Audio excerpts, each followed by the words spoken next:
To conclude round 8 of AFL action is Chamberlain for Sydney inside the arc. And Hayden McLean won't get much better delivery than that. And I guess, look, there's no one around who doesn't understand that Sydney are going to bring this transition attack to the game. But it's one thing to plan for it, another thing to actually feel it. And I think Casey have had to learn the hard way as to what it looks like, when to press, how do we come forward. And they've been able to, despite the fact McLean's going to get on the end of a transition shot for goal here. They do now have a feel for what it looks like. And I think once they get to quarter time, they can make the adjustment. He kicked the last one out of mid-air. This is more orthodox for Hayden McLean. Maybe you need to do a bit of something different with it. Torpedo instead. Around the body or something like that. I've always found him an interesting player. I don't know. I think typically when you're a forward ruck or a ruck forward, you're one or the other. You're either a ruckman who can, primarily a ruckman who can play a little bit of forward, or you're primarily a forward who can play a little bit of ruck. He genuinely feels like 50% of each, and I think when you're a little bit of both, you maybe neither. Jack Bauer just getting a little bit of extra running in to go and collect the Sharon. Sort of McLean's in that Callum Coleman-Jones mould. So are you a ruckman? Are you a forward? Now, he's a better player and more exposed player than Coleman-Jones, but which position can he truly grab? Hasn't been able to break into that Sydney team for good. It's a hard team to get into because they are playing some very exciting footy, as are the Swans here against the Demons in this opening term. 7 goals. They went end-to-end on a number of occasions. It's high-octane stuff from Sydney. They lead at the end of one by 32.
A dominant start for the Sydney Swans. Corey Warner with a couple of early long finishes.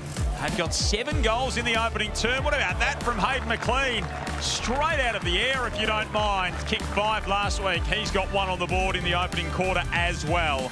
It is the Swans 7-4 to Casey, 2-2 at quarter time. Joel Peterson, Bonnie Toogood, Josh Jenkins with you. Steph Clarkson is on the boundary for us today. And JJ, we've seen some of that run and gun Sydney transition footy at its best. Absolutely, and just goes to show efficiency versus inefficiency, because Sydney have only had 1 more disposal in the game than Casey. So the Demons have had their hands on the footy, but it's been the inability to move the ball from one end of the ground to the other. +9 for inside 50s when you've only had 1 more disposal. So it just goes to show systematically Sydney are a lot more advanced, and they've got an advantage clearly with their personnel, with so much ready-made AFL talent at their disposal. Both, it's a great mix as well, Bonnie, because they've got the size, they've got Laddams and Hamling, who have been strong down back and in the ruck, but they've got the ground level players. You know, Warner quiet in terms of overall possessions, but kicks a couple. Cleary's been damaging, as has Hanley. It's definitely their spread from stoppage as well.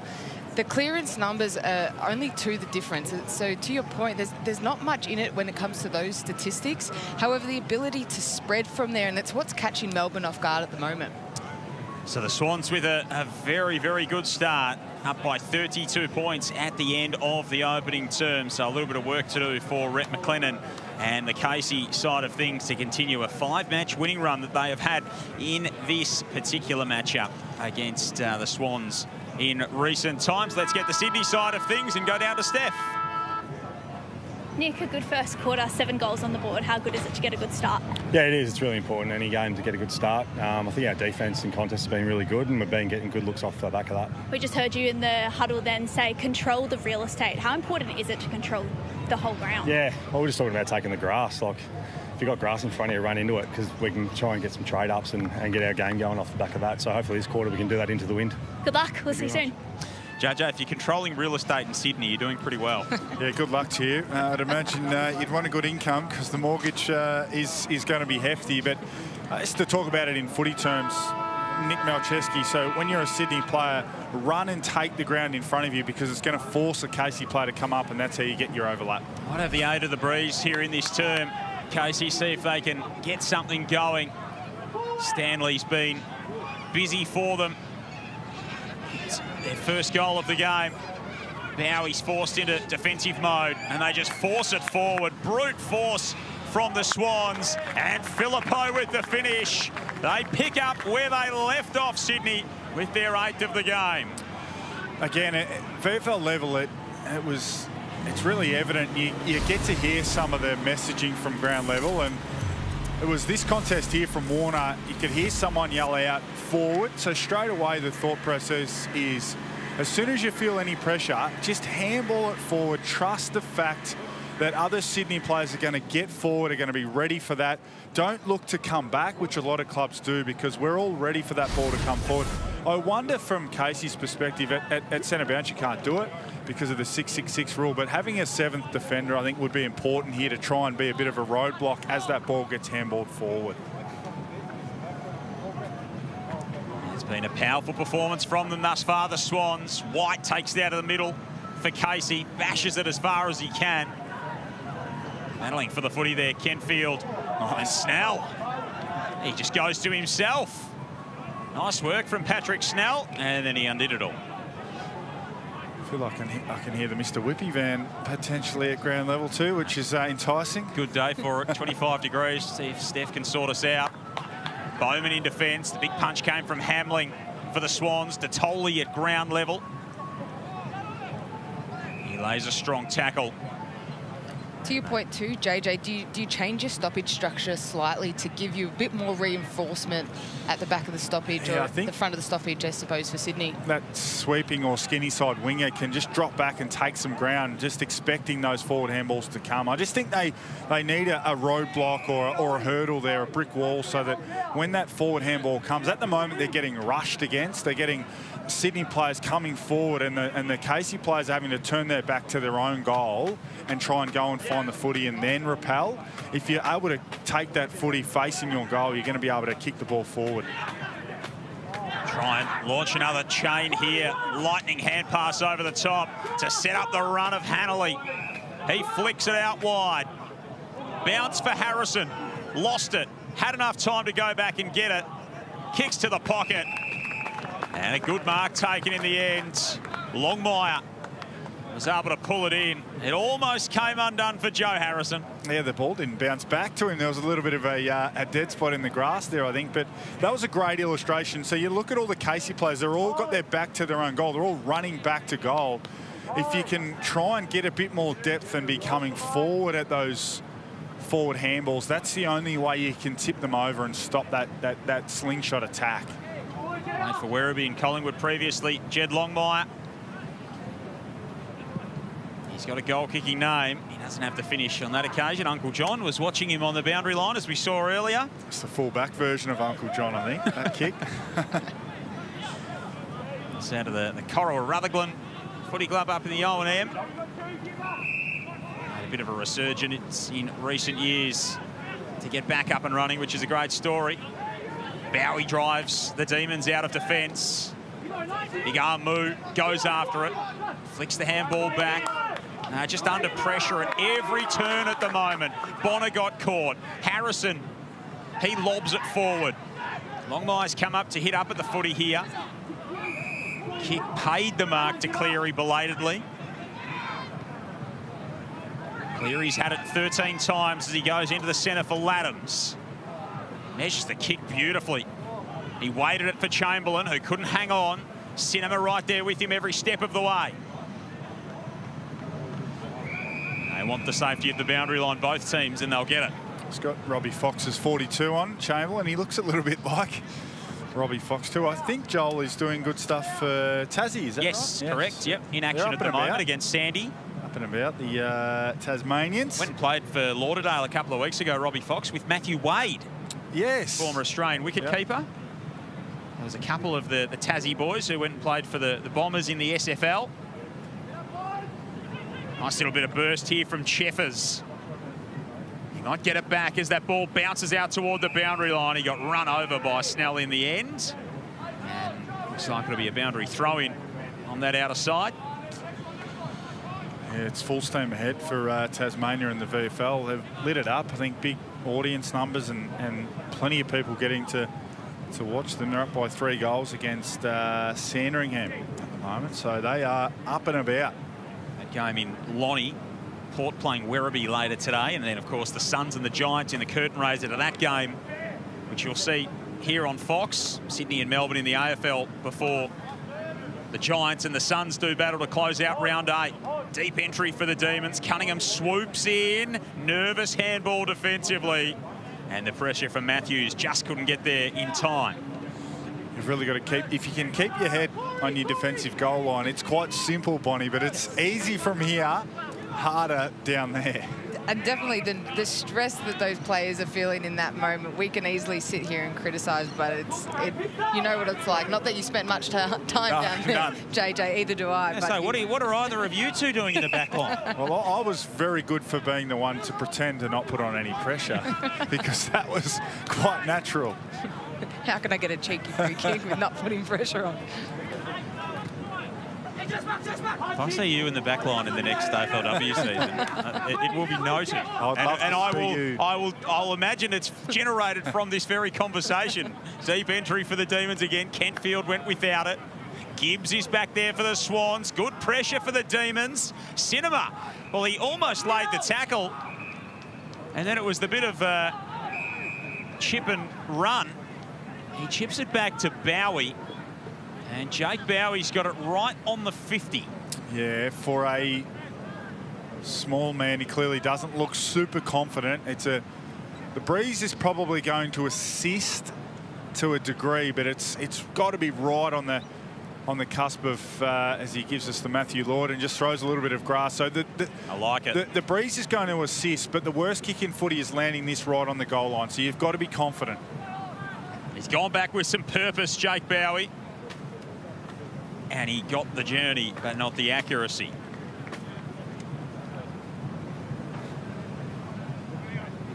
He's had it 15 times thus far. Operating out of defence, matched up with Tom Hanley, who kicked 3 goals last time these two teams met. They kicked 9 goals last time they played Sydney. Only had 3 goal kickers. So they've been able to spread the load far more evenly. Early piece of this one. Laddams marks a long kick in. Off to Shipley. Bounce it inside the 50. And that's very easily picked off by McDonald. And a nice little tick up of the footy from Riley Bonner. Read it nicely in flight. That's the experience of McDonald there. Don't retreat. Come forward when you see that ball. It was via kick versus handball, but McDonald confident enough to come forward and intercept. Henderson whacks it inside the arc. The rise from the back came from Matthews, who's got a springy pair of heels. Malice again arches the back. He's got some real zip about him the way he's playing today. Laddams got run down. Big Pete. He would have been holding the ball even if he didn't go for the bounce. It was a real 2-in-1 for Big Pete Laddams. He's always had that in him, hasn't he? Just the quirky good and the quirky bad. And that kick drifts wide and out of bounds on the full. Probably doesn't find himself on the gallop like that too often. He does fancy himself as a ball winner and a ball user. I remember playing against him in the SANFL one day, and he's a really difficult player to play on because he does that type of thing. He's quite competent at ground level for a ruckman. Taj Delarue, who's on debut for the Demons today. He'll have a story to tell at the end of it. Remember that bloke who had it 39 times last week? Well, not against me. He brought him down. Hanley in the centre. They surge it forward again, the Swans. Cunningham inside the arc. Filippo's lost his boot there. Hopefully he's not too sore in the process. And Cunningham's been given a free kick as well. Miller Bergman giving that one away. Another of their first gamers today for Casey, the former Kangaroo. Yeah, handy pickup for them. Hopefully he can play good footy, and he and Bonner, really important part of a VFL program. If you can attract a little bit of ex-AFL talent, some guys who are in that sweet spot in terms of their age, and be really consistent, 7 or 8 out of 10 performance for VFL teams each and every week. He's Harry Cunningham, 32-year-old, plenty of AFL experience. He just went for the stinger. He built the wrong club there, I think. Kick smothered from Bonner. Ricochets back toward him.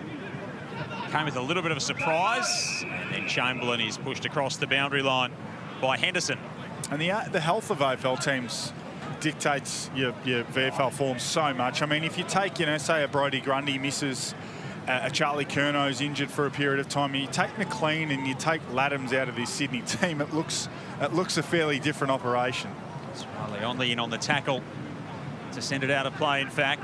White and Laddams slap down. Hanley, tight angle. Can't get the requisite curl.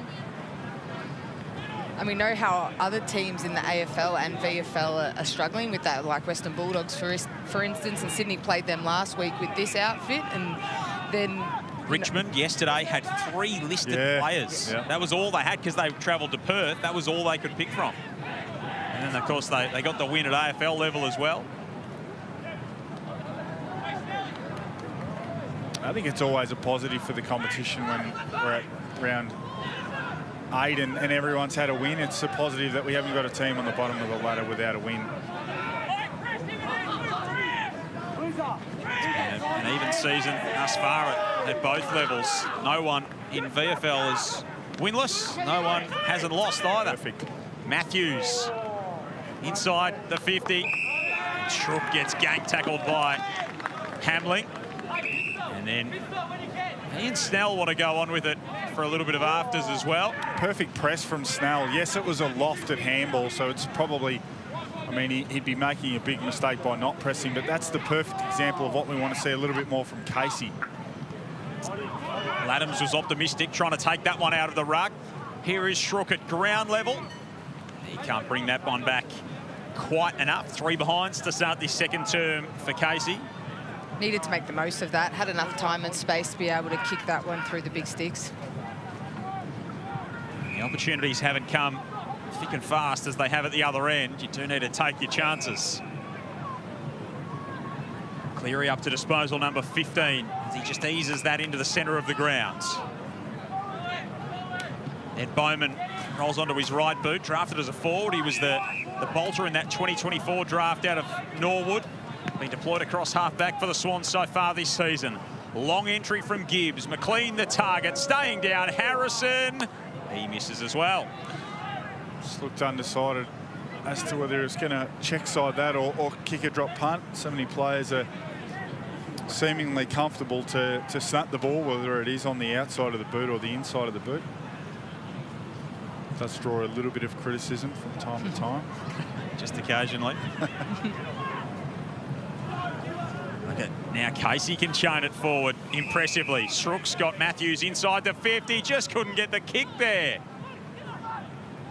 Gibbs stands in the road. Shipley. Ball bounces out toward Bowman and Cleary, both left it for one another. Cunningham back to Bowman, measures it down the line. Nice kick in the end to Snell. He wants to put a bit of calm into the game. First time we've seen that from a Sydney player to openly reference, you know, let's take a little bit of tempo. Even late in the first quarter in their D50, Sydney were just happy to keep the game at breakneck speed. So first time we've seen them just take a little bit out. And I think they're going to need to have a secondary gear, a little bit of an amber light, perhaps, when they can't afford physically to play the game flat out for 120 minutes. Especially in these conditions, we referenced right off the top, 25 degrees, as you rather astutely noted, JJ. Mr. Whippy's been doing a bit of business here at Tramway Oval. That gives you an indication of what the conditions are like. We're probably 3 or 4 weeks away from Mr. Whippy being null and void for the next 3 or 4 months. So got to do your business before it ends. I don't know whether all the Mr. Whippy vans are like migratory birds and they all head north for winter, but you just don't see a lot of them in the southern states. Cleary. Shipley's tackle was a little bit high on Schrook, who's been really busy here in this second term. 11th disposal coming up for the Casey Tough Nut. 24 and 2 behinds last week for Tyson Schrook. Immediately puts the kick back into dispute. Trying to force it out of there. And it'll be a Sydney free kick here. Corey Warner, who kicked goals with his first 2 kicks in this ball game. Swans by 37 points. Warner, the only multiple goal kicker out there thus far. Sends it to the edge of the arc. Laddam standing in front. And no one can keep it in. There is going to be a ball going Sydney's way here for last touch. Just put the ball on the ground a little bit too often. Casey from unpressured kicks. Just easy 15-metre kicks have hit the ground 3 or 4 times and immediately just puts them under great pressure. Kick to the pocket, Ryan, and McLean can't work it out. A bit surprised as well, Bonnie, that they haven't thrown McLean in the ruck for 5 or 6 minutes. I mean, he's kicked the 1-goal one and the game is in control, but just thought they, at AFL level, if he comes into the team, it's likely he's going to be a forward and backup ruck. So surprised he hasn't had a run around. To use Tom Ryan in the ruck a little bit so far this season, the Swans. Laddams takes it out of there, hooks it around on the left boot. And bounces. In fact, it doesn't bounce. It goes out of bounds on the full. So McDonald can bring it back into play. Well, I suppose when Laddams is in the form that he's in, why would you want to take him out of the ruck? But to your point, McLean's only had the 2 disposals. Might be good to get him up and around the stoppage, get his hands on it, build his confidence in this game a little bit more as well. I don't know Peter Laddams. I get the sense that he'd be pretty hard to shift from the ruck when he's playing well as well. Yeah.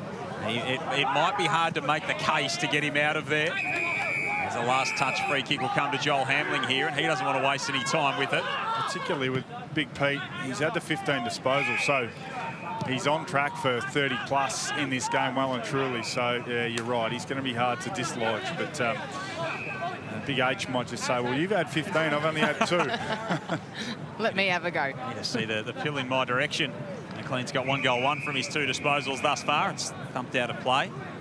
You noticed it before, JJ, just with the tempo Sydney are playing with, I wondered too, because Melbourne was starting to gain a little bit of momentum themselves. So whether they've gone into this amber light style of play just to take the sting out of Melbourne at any chance they can, just to not let them have a sniff. Yeah, well, I think it's something they're going to have it at their disposal at some stage. You just simply can't play the game flat out for 120 minutes. Playing it flat out at the moment. He almost missed his boot there. Giacometti ends up with Chamberlain, whips it around the body to fall forward, and Ryan hangs onto it. Juggled it into his chest. And here we go back from point-blank range and try and get their 2nd of the quarter. He's a good-looking athlete, Tom Ryan. He moves really well, and not sure what height he is, Joel, but he's certainly a good, rangy type of athlete. So nice played in front and got rewarded. 195 centimetres, the big man out of Port Macquarie. He's got no trouble with the finish there. He gets on the board. And the Swans break it open. They're now up by 43 points. Casey still goalless here in the second term. So at 195, I mean, once upon a time, you know, that's genuine key position size. But you look at McLean, who's playing beside him as a key forward. He's 200 centimetres. You look at Tom McDonald as a key defender. He's about 199. So potentially at 195, you're just, as funny as it seems, you're just a little bit undersized as a key defender in 2026. Instead of McLean going into the ruck, we've got Tom Ryan, who just keeps the goals going into the ruck, while Laddams is probably having to chop out on the bench. Pete might have gone to see Mr. Whippy, for all we know, in these warm conditions here at Tramway Oval. Again, a little bit of chatter that he might come into the AFL team, but he's operated as per so far in this context. Swans and the Demons doing battle at the SCG after this one as part of your Sunday ticket on Fox. Do not need to go anywhere this afternoon. Detoli gets rammed into the turf. Malice again. Nice little blind turn. He had a couple of options to pick from. Ended up with Peters. Peters kicks it to full forward. Didn't go the way McLean wanted it to. Harrison, clean bit of roving. Jefferson gets back to supporting defence. Adams comes out of there. He's able to find Stanley at left half back. 3 behinds in this term for Casey. 2 goals, 2 for Sydney after the Swans kicked 7-4 in the opening quarter. Strong. Hamlin with an impressive mark. It's been a pretty astute pickup by the Swans. He had so many injury issues. I remember playing on him when he was a Bulldog. He's a really difficult player to play against. Plays very close, a good athlete, and gives away absolutely nothing. Cunningham and Cheffers are into it. I can hear that music again as well, JJ. It's just teasing us. It's alluring. Geddes streams down the ground. Hands it off to Giacometti. Set up kick. And hanging on to it is Longmire. Just flexing their muscles late in, or the latter stages of this second term again. Sydney, a really young Casey side. The longer the game and the longer each quarter goes, the more they're going to be challenged to try and maintain their system and their structure, particularly in defence. Missed one earlier in the term, Jed Longmire. Oh. And he's kicked it. Wow. Almost didn't even kick that out of bounds on the full. That is a... That's off right off the hosel. That's a contender for worst we'll see. Yeah. That's... Deserved a goal too. He did great body work to be able to take that mark as well. I don't quite know how to explain that. They were ducking and diving in the on the sidelines over the fence there because there was a missile coming. Well, and they just wouldn't have expected it. They would not have factored that into their decision-making at that particular juncture. Didn't realise they were in a slips position. Yes. Yeah. It's a thick outside edge. Taylor in defence for the D's. 6th disposal of the contest so far. 11th pick at last year's draft. McDonald measures it nicely. Bonner and Bowie were both there, could have raffled it. Former takes the mark. He wants to whip it into the centre of the ground. Allows the Swans in. Made it really hard for Onley. Harrison, Longmire, Hanley. What could he do with the ball inside the arc? Again, McLean the target. He and McDonald have been engaged in a really entertaining duel so far. Tong McDonald gives Corey Warner a good old shove over the boundary line and gives away a free kick for his trouble. I don't mind that. It looked more a push in the front, but it was an unnecessary push. Warner off to Harrison. He just sneaks it home. It was a close run thing. But Joe Harrison is able to finish. He gets his first of the game.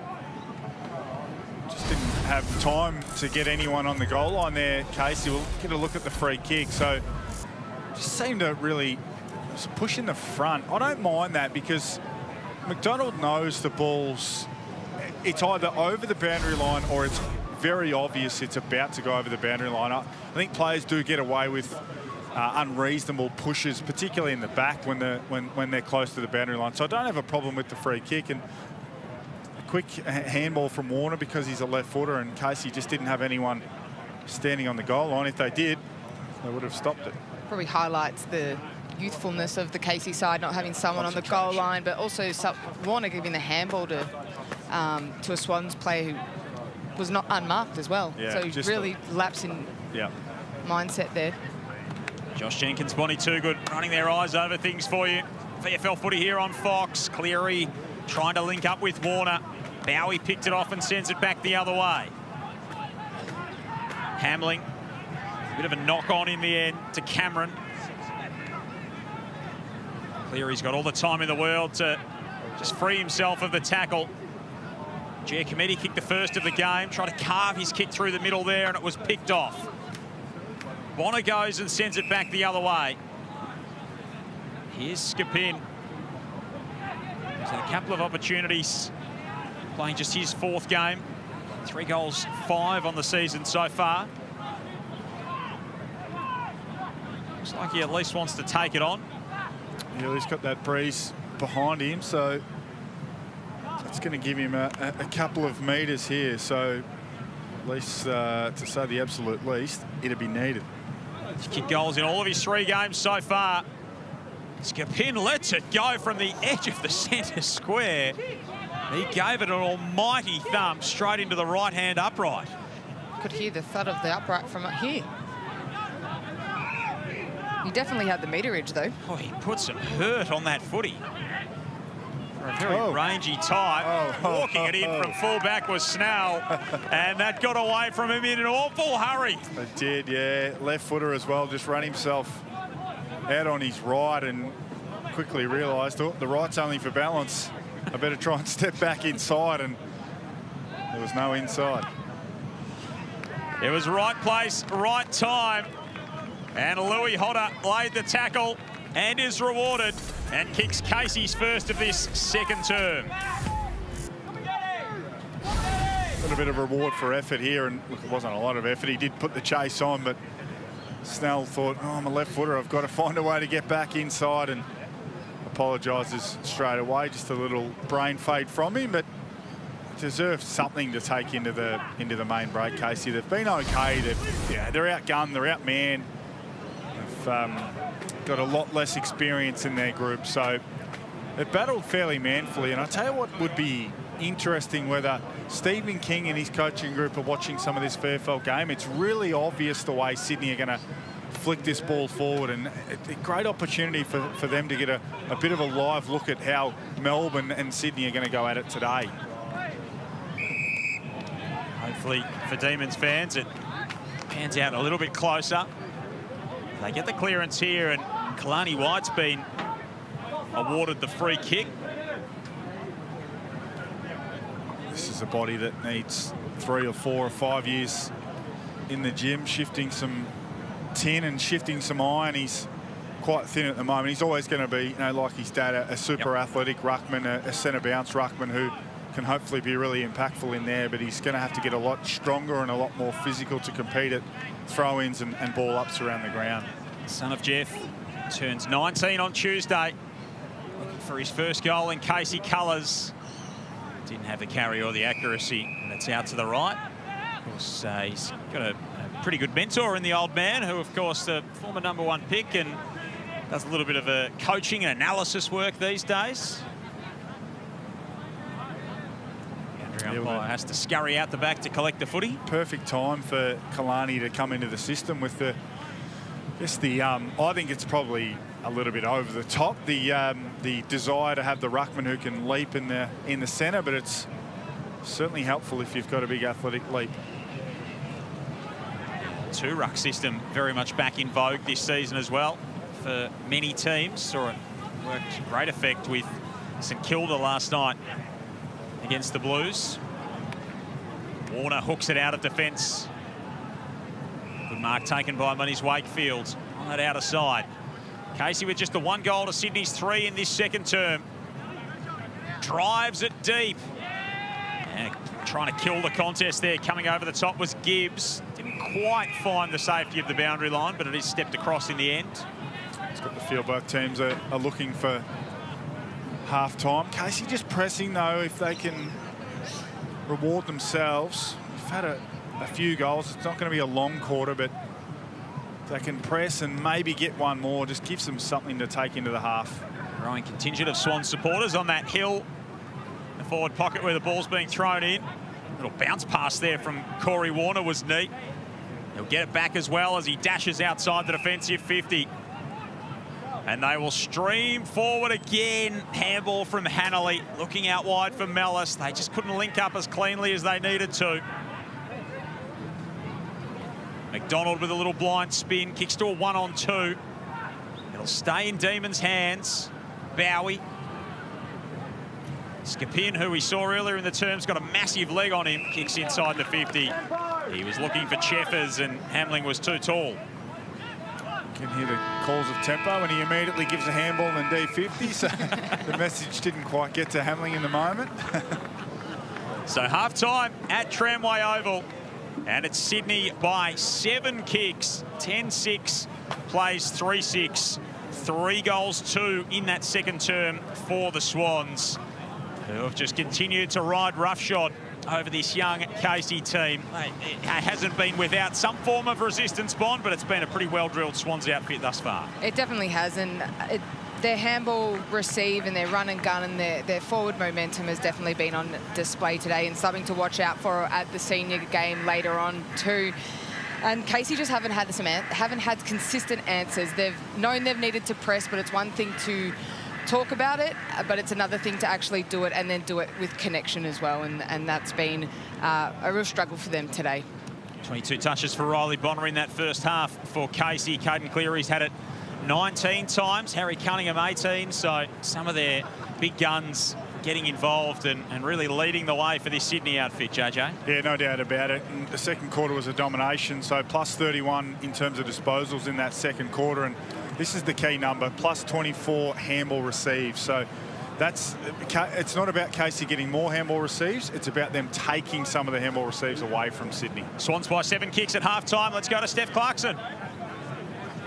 Hey guys, down here with Nick Shipley. Nick, a great start to the contest, up by 7 goals. It must feel really good, especially keeping them to 3 goals against in that windy second quarter. Yeah, we knew that they're exactly like us. They're a fast team. They like to go handball and just go straight through the corridor. So we had to counteract that with our contest and tackle, which I believe we're winning. So that's keeping us, in front. And clearance and tackles were a big focus point from Nick Malcheski at quarter time. How do you think he went in the second term? I think we're a lot better. We were down by 3 at the first quarter, but they're a good contest team in the centre bounce. They're very one-on-one, so we've just got to match them and beat them. Yeah. Talk to us about your tall boys. You've got Hayden McLean, obviously making a big presence, Peter Laddams. They're big pivotal players. How do you get them involved a little bit more in this second half? I think we just got to back them in when they're in the contest and just try and get them one-on-one, because that's what they're good at. They're big boys for a reason, and if we can isolate them and get them one-on-one in the forward line, then they're just going to kick goals every day. Beautiful. Good luck for the second half. Can't wait to see what you guys do. Thank you. Appreciate it. Thank you. A lot to like about the way they're operating at half-time. This Sydney team could be a big day for them. They lead by 7 straight kicks at halftime. Plenty of fans taking it as well. Beautiful day in the Harbour City. We'll run the rule over the first half on the other side of this.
Glorious Sunday in Sydney. Your Sunday ticket on Fox kicking off in style if you're a Swans fan. They lead by 7 kicks at halftime over Casey, an even spread of goal kickers. Plenty of high-quality ball movement as well. 3 goals in that second term to push the margin to 42 at halftime. Joel Peterson, Bonnie Toogood, Josh Jenkins with you at halftime. I'd suggest they're pretty happy Sydney rooms so far, Bon. I'd say they are pretty happy in there. I was just looking at the stat sheet, and everybody on the list that's playing today has been involved with score involvements. Only Hamlin's the only one that hasn't been involved with score involvements at the moment. It's just the way that they've been able to start those chains, and as Bonnie alludes to, JJ, everyone's had a hand in them at some point. Yeah, and that speaks to the way they play offensively. A lot of it does start from their back half, and they're unbelievable in their intercept game, and that's what we're seeing here. So it all starts with an intercept, and then we see 3, 4, 5, 6 different players involved, and for the most part, we've seen really sharp finishing from Sydney. Warner's kicked a couple of really nice goals. This was a really nice finish and a really important finish. And I think for Casey, it's about, look, their focus will be about trying to refine their own system. McLean kicks one out of thin air here, which was one of his only real major involvements in the game. But again, here a cough up from Casey, an intercept from Sydney, and then we're away. We're getting downhill. And even though this ball's in dispute, the Swans are taking ground. They're getting meterage. That's their second disposal in that chain, and it's a goal. So it's very obvious, but I think for teams who don't play that style themselves, it's a really difficult thing to come up against when you've got the ball being handballed at you and at you and at you. The natural thing defensively is to retreat. Casey, you've got to work hard at trying to not retreat, come forward and intercept some of those footies. It is mighty hard to stop. They're doing it very well at the moment, the Swans. They lead at half-time by 42.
This is the kind of thing that the Swans have been able to do so far. Pete Laddams provides a dominant presence in there. Caden Cleary just forces it forward.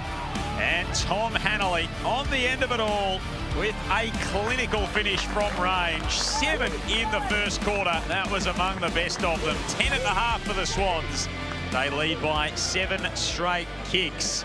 And they are abuzz in the rooms. One of the problems, Josh, for the D's so far has been their use of the ball. They've had plenty of it, but just some of the turnovers have been really costly. Yeah, and a lot of players who haven't played much footy together, and that's become really obvious as this game has passed.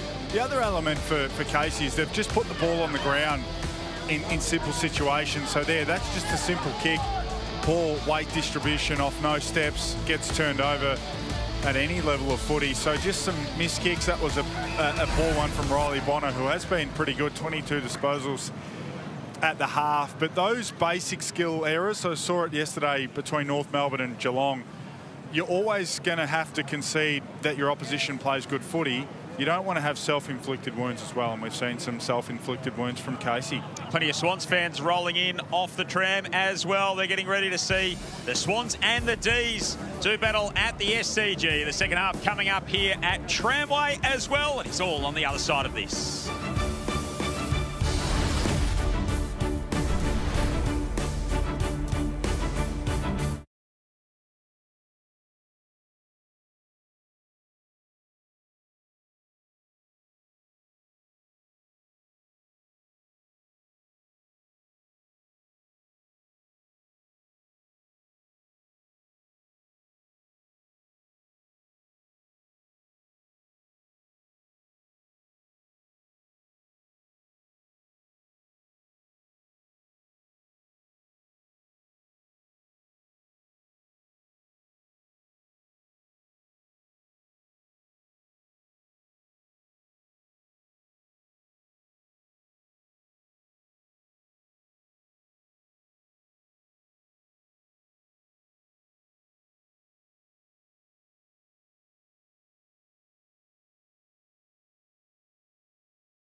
They are rolling in thick and fast to the SCG precinct, the Swans fans. I'm sure there's a few Demons fans in there as well. As they go past Tramway Oval, they'd be liking what they're seeing with their team up by 7 goals at the half. Joel Peterson, Josh Jenkins and Bonnie Toogood with you in commentary as part of your Sunday ticket on Fox. Let's check in with Steph Clarkson as we get this second half started. Steph.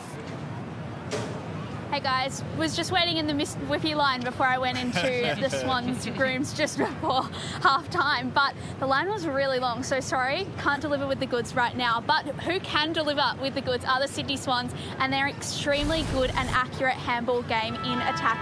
The Swans have been able to capitalise, as we talked before, a 7-goal advantage.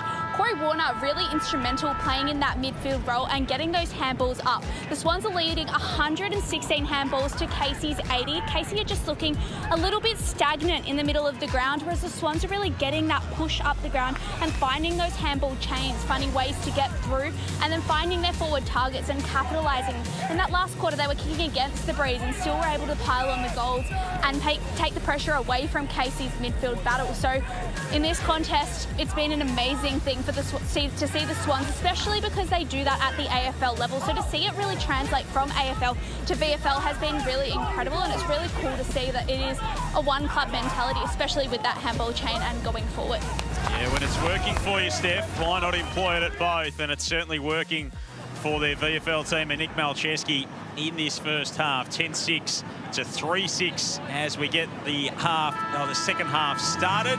There's the results across the VFL so far. The Hawks getting it done on Friday night to kick things off. Big win for Coburg yesterday in the Battle of the Lions. The Cats getting it done. The Blues, of course, Max King injured in that game yesterday. So hamstring awareness was the official report out of that. The Gulls getting it done over the Bombers last night. And the Devils are on top of Sandy at the moment. Port Melbourne, Werribee, Gold Coast, GWS. So the 2 games still to come. Awareness. I saw the incident. It was more than awareness. Hopefully he does get away with, less than a strain or a very minor strain. But it was certainly an action on the lead where he felt it, Max King, which is a shame because he looked really good early in that contest. Kicked a couple. 4 or 5. It was four games decided by 10 points or less. 5 decided by 15 or less. We're probably not going to get that here, but.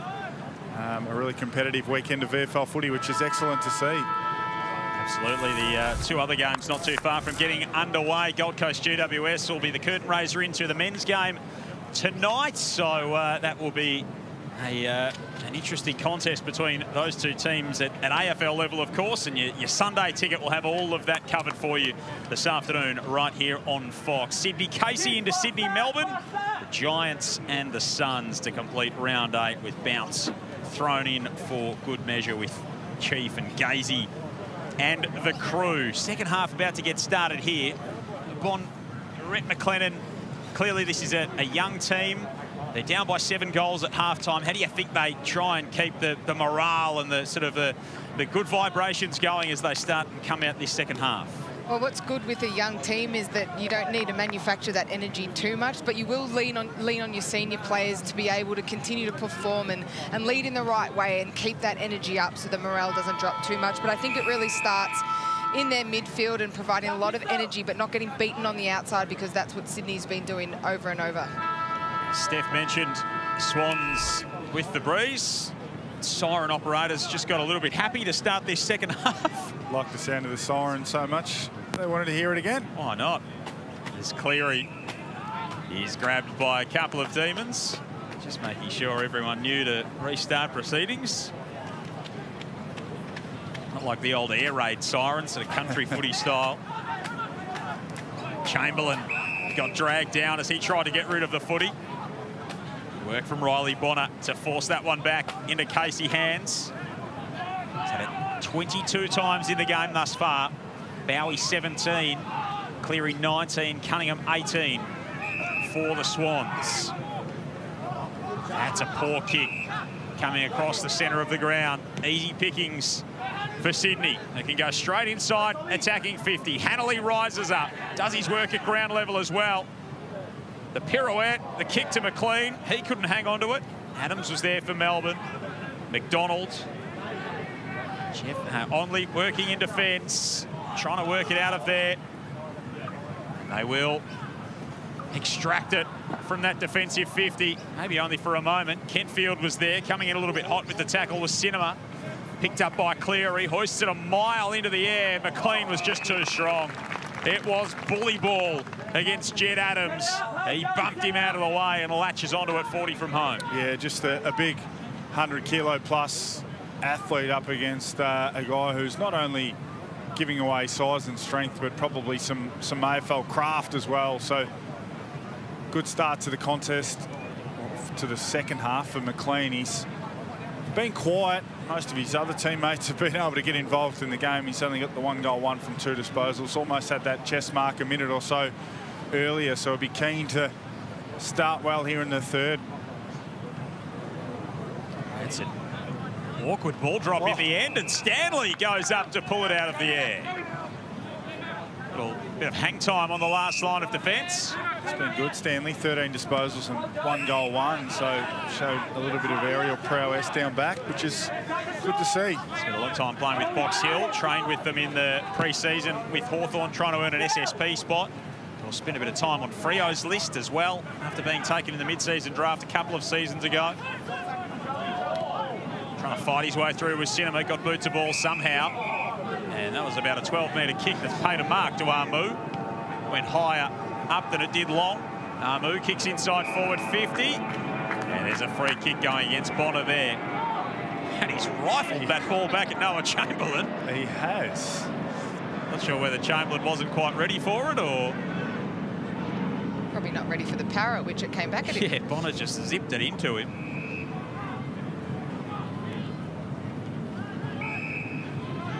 Adams on the edge of the defensive 50. He's playing a little bit of a rope-a-dope with Riley Bonner there on the mark. Kick out towards Detoli, who hasn't seen a huge deal of it. Just the seven touches for Jesse Detoli. His second season at Sydney. Free kick to Cunningham. They can get something moving for the Swans here. Harry Kyle, their top pick at the draft last season. Hanley, Cleary, somehow, some way, tried to knock it up to Giacometti. Now Warner will emerge with it. He's so crafty when he's got a bit of space to work with. Kicks inside the 50. Adams left it behind. McDonald drops it onto his boot. Scooped up. And a nice little offload pass from Harrison. And Mallis has got it. Like Harrison, his ball use has been good all afternoon. Nice little inside 50 kick there. You could be forgiven for blasting to the top of the goal square, but had Mallis, who also has been really impressive. Kick the opener to this end in the first term. He leaves that one to the near side. Andy Muniz Wakefield will trot after the footy. Done a pretty good job, Sydney, of attracting VFL listed players who can contribute. I don't imagine it would be easy to find the local players to come and participate and stick at it, knowing that sometimes they're going to get dropped from that team when they don't necessarily deserve to be. A lot of the local players coming through their academy, of course, in recent seasons. Armu highlights his strength there by standing in front of Hamley, taking the mark, and then he carves the kick in field. Cheffers, it all opens up for him. Little handball over the top for D'Angelo. Just wasn't as sharp as it needed to be. And it allows the Swans to pounce on the loose footy. Kyle, one way, the other, caught, gone. It's good front half turnover for Casey. That's what they're looking for in this second half. Another nice bit of pressure from Delarue. Off to Stanley, who's gone from long range once already. He likes this distance, Ethan Stanley, and he punches it through for the first of the second half. There's a carbon copy of the one earlier by Stanley. He likes a long-range bomb, that's for sure. And as he said, it was a great forward half turnover, great pressure, pressing and creating the turnover here, and then great awareness to then just control it, take that extra kick before kicking inside 50. And then when you know you've got the grass in front of you, for Stanley to have that awareness and be able to execute is pretty fantastic. It's just great attention to detail for the young Casey players. We spoke about it at halftime, the need to make the adjustment. You've had a half of footy where you can feel what it's like for Sydney to be handballing the ball at you and past you. So let's make the adjustment, let's come forward, let's be brave in defence. And that was a perfect example for them to show on Monday in their review. This is what it looks like when teams want to handball at us. We come forward, we tip it over, and we get a score. That's why you go and recruit someone with the pedigree that Ethan Stanley's got to be part of your program. Chance for the Swans, it'll bounce out of play deep forward.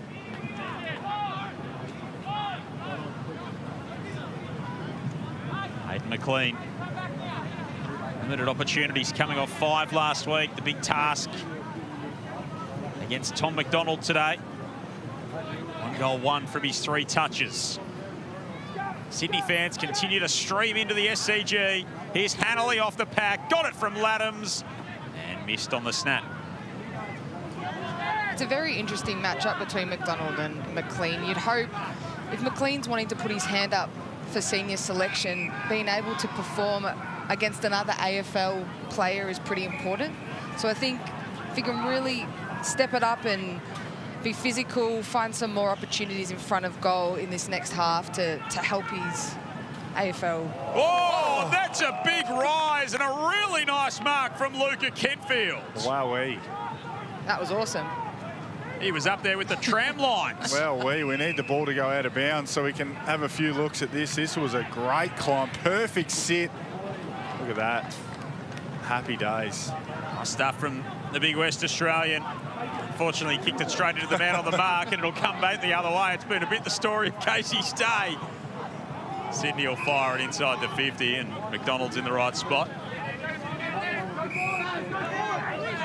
7 goals in the season for Luca Kentfield. Oh, boy. 4, 1 and 2 from his 3 games so far this season. Bowie off a standing start, trying to curl it down the line through the hands of Harrison. Stanley sprawls out after it. Sydney come up with it once more. Longmire's handball forward for Shipley, running inside the arc. He wants to hold it up. Demons players look at it. The umpire, as you can say, downfield free kick gone on here. Someone's not happy with a little bit of contact late. Might have been. Bowie wanted a free kick when he disposed of his possession, and then same thing when Sydney went forward. So and Nick Shipley's been given 50 among all this. Been a bit of a mess all around, really. So Shipley was going to take the shot from 45 metres out. And after Casey kicked the first of the second half, they give away an absolute gift. And Nick Shipley makes no mistake from the top of the square. And the Swans get on the board in a major sense in this 3rd term. Shipley's been rock solid. We heard from him at half-time. He speaks really, really well. And just can see it here that the tackle that Bowie went on with, it was a bit of a rugby league sort of spear tackle in the end. There wasn't too much in it, but he was frustrated that he didn't receive a free kick a couple of moments earlier, and he decided to go on with the free kick and then engage in a little bit of a wrestle as well. And at AFL level, that probably cost you $1,500 for a engaging in a wrestle, but I doubt you'd be receiving a fine here. Shipley with his 3rd goal of the season. Gets that margin back out to 44 the way of the Swans. 1 goal, 2 so far in this term. So they had it at 49 at the back end of that 2nd quarter. Laddams with the inventive hand pass. There's been plenty of those on display for the Swans today. And here's Wakefield across half back. Cinema was there. Running interference was Peters. Forced it loose. These go back in and win it back through D'Angelo to Schrook. Now to Bowie. He tries to bounce the hand pass out wide. Hamling took it away from Delarue. Shipley's involved in the chain, as is Cleary. Chamberlain. And now Laddams with the deep entry. Hoists it high, looking for McLean. And McDonald peels off and intercepts. He's made such a career of doing that at the right time. Tom McDonald. Stanley's bounce didn't come back with him. It's not a day for the bounce, JJ. We've seen that a couple of times. It's like carpet. The footy just doesn't come back. McLean just can't get himself going today. He's just run himself out of position there. Couldn't get his feet underneath him and couldn't compete on the footy. He's having a little bit of a dirty day on a day where most of his teammates are having great days. As Bonnie noted as well, when you come up against AFL opposition, you want to make a statement that you're up to the level. When your team's going really well, you want to be as well. It just hasn't quite been the day that Hayden McLean might have envisaged. Pete Laddams marks on the 50, thought about it. Now he has to do it. Hands it off to Giacometti. Kick across the arc. Adams is able to float in. It's become a bit ugly, the game at the moment. It's just turnover, end-to-end footy. Both teams able to get inside forward 50 or at least inside their half, but coughing the ball up with their kicks inside 50. So it's an opportunity for Casey to try and steady the game, get a few uncontested marks and build up the ball before they attack. Saw on screen they're dominating the inside 50s in this term. The Swans 11-2. There's the third for Casey. Stanley drives it in there. Good pressure from Matthews. He got buffeted off it by Cunningham. And young Tom Matthews earns the free kick. 30th pick of the draft last year, the man out of Moe. He's got a chance to kick his 6th of the season and his 1st of the day here. Seems like it's a skill young small forwards have to have, the ability to win yourself a free kick that might or might not be there. I saw Lockie Doverston do so yesterday. Nick Watson's always been pretty good at it as well. So it feels like it's a requirement. It's part of the skill set. Got to have the craft and the guile to go with the talent. Tom Matthews finish here, kicked 2 last week. He's brought that back an absolute mile. That would have looked pretty good during cricket season across the road at the SCG. A big in-swinger from Tom Matthews, and he gets his 1st of the day. Might be asking a bit of the crew out the back, but the start to his goal-kicking routine, I don't think I've ever seen. He went up on his toes like a gymnast. Hopefully we can see it again. It was just before that he went up on his toes like a gymnast. My daughter does that on Tuesday mornings, up on the tippy toes. It was really bizarre to see. Might have been just at the start of his run-up, but it was a good finish. He certainly knew exactly what he was working with in terms of the breeze, and clearly someone, I don't care what a player does with their goal-kicking routine, Bonnie, as long as you see them do it every single time. And that's the challenge, is being able to do it every single time and have the composure to do so. Whatever it was for Tom Matthews, it worked for him pretty well there. He's got 6 goals in his 1st season in Casey colours, the 30th pick in the draft from last year. Another of the Gippsland Power products operating under Rhett McLennan's tutelage at Casey Fields. They're all footy factories, aren't they? They all claim to be footy factories. Gippsland, Murray, Geelong Falcons. Mighty Bendigo Pioneers. Yeah. Well, might be the only one who don't claim to be a factory. Come on. It's a little bit of a production line. Filippo throws it on the boot. Oh, has that bounced through? It has. That caught everyone napping. And Filippo squeezes it through the traffic. We're going to have to see this one again. That was a phenomenal goal and definitely caught the Casey defenders on the goal line off guard with that roll. Created something out of nothing there. Great pressure by Sydney to just keep showing up, and then he just threw it on the boot and it trickled on through like we love a good Sharon to do. Yeah, it was Taylor who probably just took things a little bit easy on in the defensive goal square, and it snuck past him. So it was a fortunate little bounce for Philippou, but all he could do was give it its opportunity to roll through, and Taylor was just asleep at the wheel and allowed that ball to find its way through for a goal. A really impressive goal. 2 apiece in this term. Demons making good use of their 3 inside 50s for their 2 goals straight. Swans have been a little bit more profligate when they get it inside the arc.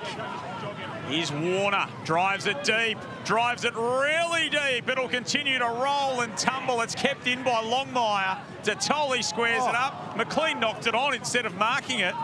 He is having a strange old day, Hayden McLean. And they'll exit in the end here. Casey, mark taken at half-back by Cinema. Oh, boy. Looking for Moniz Wakefield. Turned it over. What a spot to turn it over. Rushing in is Filippo again.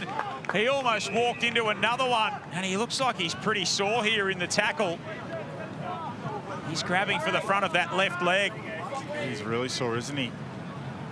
Lost his boot earlier in the contest, and just a twisting motion. And I don't know whether actually McDonald might have kneed him in the back of the calf, or maybe even landed on the back of his Achilles. So, I mean, with the pain that he was in initially, you thought, oh, geez, you know, whether he's broken an ankle or a leg, but he might have just been kneed in the back of the calf or the Achilles. So, whilst he'll be sore, might be okay. Just keep that moving. Could be nasty things. Those corkies. William Ryan found out this week, spending a night in hospital with a corked hip after he burst a blood vessel. That's just whacked out of defence for the D's. And maybe a little bit of a conference here to work out whether it was past the junction of the 50 and the boundary or not. Well, I think either way, there was probably the old insufficient intent in D50. The ball has gone at a rapid rate across the boundary line, so either way. Good shout. There's no intention to keep that in, no matter where it went out. No, and it's going to be thrown in, so a little bit of luck. That's a great result. A little bit of luck for Casey. Tom McDonald absolutely got away with one there. It'll be spun back in on the edge of the 50. Ryan in ruck this time for Casey. Cinema gave it straight back to Ryan. Kick smothered. Ricochets away to the Tolley. Tight angle. Sizes it up and misses. So McLean's an interesting one because he's been in great form. So let's look past today. But ultimately, his papers for now are stamped in terms of the AFL team's airborne. It's a high-scoring machine. Charlie Curno's going to play unless he's injured. Joel Amarty's going to play unless he's injured. They seemingly want to persist with Logan McDonald. So it's almost irrelevant how well he's playing. He's not going to get in the team. It's a difficult place for him to be mentally. Oh, Chamberlain got absolutely lined up there. Taylor picked him off with some real force. Chamberlain gave it away to Cleary, who turned it over. Delarue, handball forward. Armu goes to ground. And the Swans, again, so clean at ground level. And they generate that run coming back the other way.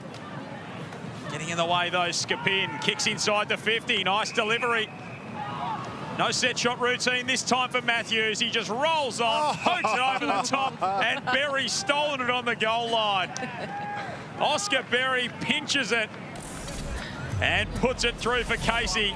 And he might owe that man a drink a little bit later on. Yeah, the flight home, I think the coffee or the beer or the milkshake will be on Berry. I'm glad he marked it and didn't drop it because that would have been calamitous. I'm disappointed we didn't get to see Matthews go through that goal-kicking routine again. I'm keen to see it again if he does do it again, and that was going straight through the middle. There's no plausible deniability there. That was sailing through. Yeah, I think Berry's argument will be, I'd had one disposal. Here it is. There you go. Up on the toes. I think it's probably a momentum thing. Great work by the crew out the back to find that. It must be a momentum thing, Bonnie, to get himself going. Sometimes when you do start with your walking steps, it's hard to generate that momentum. So it could totally be a part of his thinking there. Yeah, I love it. Never seen it, but I love it. First goal of the season for Oscar Berry. College basketball assigned as a Category B rookie, leading into 2026. Kick inside the arc there from Detoli. Clean. Yeah, Looks like he's a little bit sore after that marking contest, and he can't mark. Let's go down to Steph Clarkson. Hey guys, Jevon Phillip, who's just come off having his lower left calf high Achilles looked at. He's getting treated by the physios. He wanted to stay out on the field then, but the physios and Sydney bench were very vocal in getting him off. So just getting a bit of treatment now, and we'll get back to you to see what's going on. Yeah, wise to be careful with him. Thanks, Steph. Chance here for Cameron. Curls it up toward full forward. Laddams. He threw his hand at it. Throwing his boot at it in there as well was Shipley. No one can come away with it. They'll have it tossed up inside forward 50 for the Swans. That contingent's grown on the hill as the afternoon's worn on. They've rolled off the tram to come watch their side play at the SCG this afternoon. After 7 goals in the opening term, it's slowed down a little bit. So Casey's been able to put the clamps on, but the game's still well and truly within the Swans' keeping. Hamling looking for McLean, fisted away. This time it's Adams in there with the intervention. I think if we go back to Berry's goal, I think I'll give him the benefit of the doubt. He'd only had the 1 disposal before that, so he's doubled his disposal output, and I think when you've only had the 1 disposal, we're deep into the 3rd term, it would be hard to resist a footy coming in your direction. From good sporting stock as well, Oscar Berry. His brother played NFL for the Vikings and the Steelers, and his other brother Wilson's been a long-time punter in the college football ranks. Oscar plying his trade with the Demons this season. Kick out wide off hands, it'll be tossed back in. I went all the way to Pittsburgh to have to watch Jordan punt for the Steelers way back when. So yeah, he had a great career in the NFL.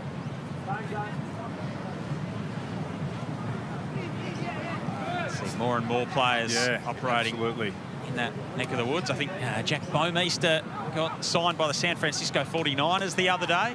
It's an Aussie takeover. Rightly so. Billy Gower's going to punt for Indiana this season, the national champions. There's plenty of good things happening in the ranks of American sport and for college basketballers as well, as far as an Australian contingent's concerned. Harry Kyle's kick just dribbles up toward half forward. He's back onto it. Bowie ploughs him into the turf. He's played with some real intent and passion today as Jake Bowie. McDonald lumbering up the ground. Monty's Wakefield's there at the right time. Hands it out wide to Matthews. What's he got inside the arc here? Not a lot, so he strides through the 50, gets to the pocket, outside of the boot. Oh, that's a spectacular finish. Although, yes, it's there. How good is that from Tom Matthews? How good was that? Spectacular. You give up the other goal for that one for your highlight reel, don't you? It was a very scrappy bit of football. Great pressure, really, by both sides. But D's were able to continue with their momentum forward, keep the ball rolling. Sometimes it just looks like that. You've just got to capitalise when you can. And this was an amazing run, carry, bounce. And then if we take a closer look, was it the check side? Absolutely, it was. It was the check side that was impacted by the breeze. He kicked it too skinny, and the breeze has taken it back in. In fact, I don't actually know how that ball's been able to go through with the trajectory that it would have taken, but in the end, there's a bit to like about Matthews. He was looking inboard the whole way as well, so he was doing the right thing. 3 bounces and a lovely finish, and Philippou looks less than 100%, let's just put it that way. Yes, good to see him back out there, but he'll be very sore tomorrow. Well, Javan Philippou kicked in the back by the back of the leg by Tom McDonald, who's got the footy now. It was right in that spot in the goal square for the Swans. There's no opportunity to keep it in there for Hodder.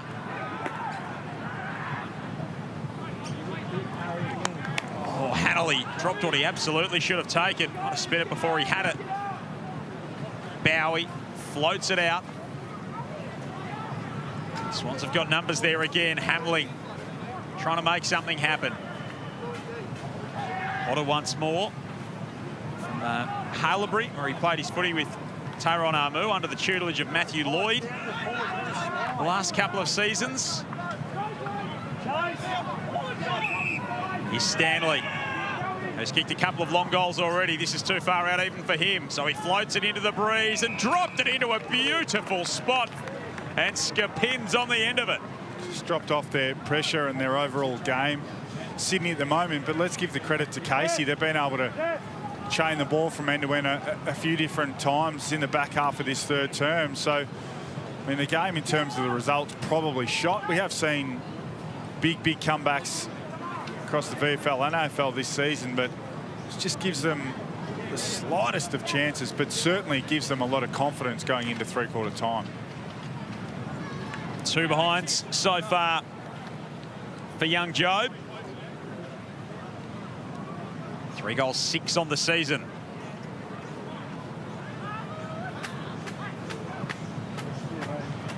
He slams it into the post. Not the finish he would have wanted. First minor score in this third quarter for Casey. They had 4 straight before the blemish there. Would have got it back under 30 points as well. After they trailed by 49 at the 20-minute mark of that second quarter. They've done well to get a foothold in the contest since then.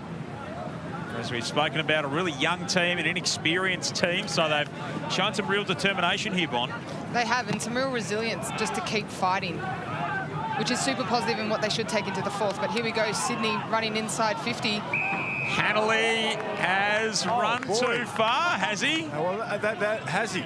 That is. I don't know that he collected the ball before he got to about the 50. Yeah, I think the umpire might have counted a few of the steps before he'd taken possession of the footy. So we'll see it again. But gee, it didn't feel like. Most times it feels quite obvious when a player takes possession. So I mean, in the end, it's marginal. When you're looking for it, I think you'd like to see that let go. But anyhow, it won't be. It's been Melbourne's defenders in this third term who have been busiest. 11 for McDonald, 8 for Manise Wakefield, and 7 for Bonner, albeit a turnover on that occasion. Adams has been solid again back there as well. Cunningham to Harrison. Swans by 32, nearing three-quarter time. So AFL sides getting set to go at the SCG this afternoon. We'll have that for you here on Sunday Ticket on Fox. For Bounce and GWS and the Gold Coast Suns. Warner goes up and down the mine shaft, and Adams stands in the hole.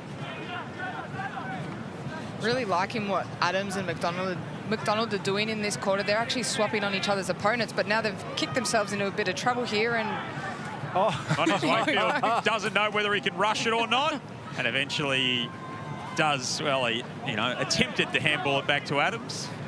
That's how I would look if I tried to do that down back. But in the end, all's well that ends well. Back to 33 points. Here's the number 33, Caden Cleary, 28th disposal of the game. Ends in the turnover chain, though. And the D's can run it forward. Bonner unloads from deep. And big Luca Kenfield's on the end of it.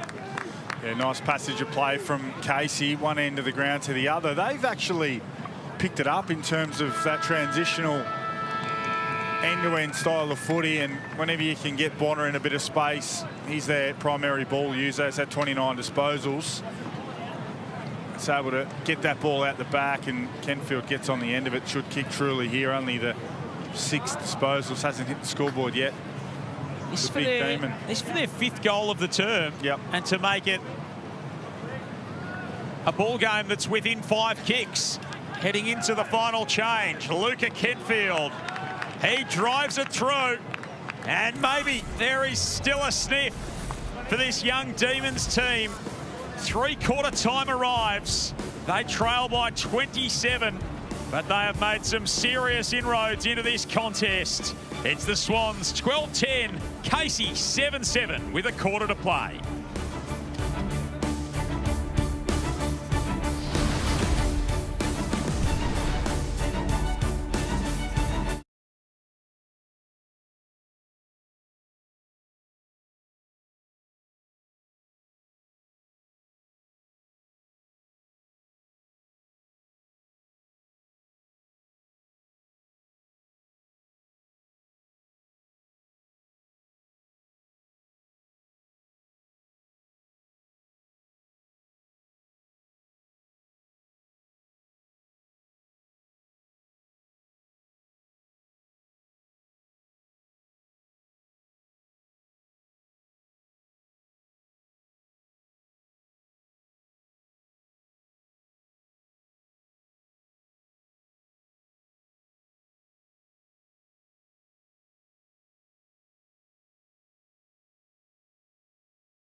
It's been a day of the running games for both teams dominating, but it hasn't been without its aerial antics as well. Ethan Stanley, and then that from Luca Kentfield getting upstairs to pull one down.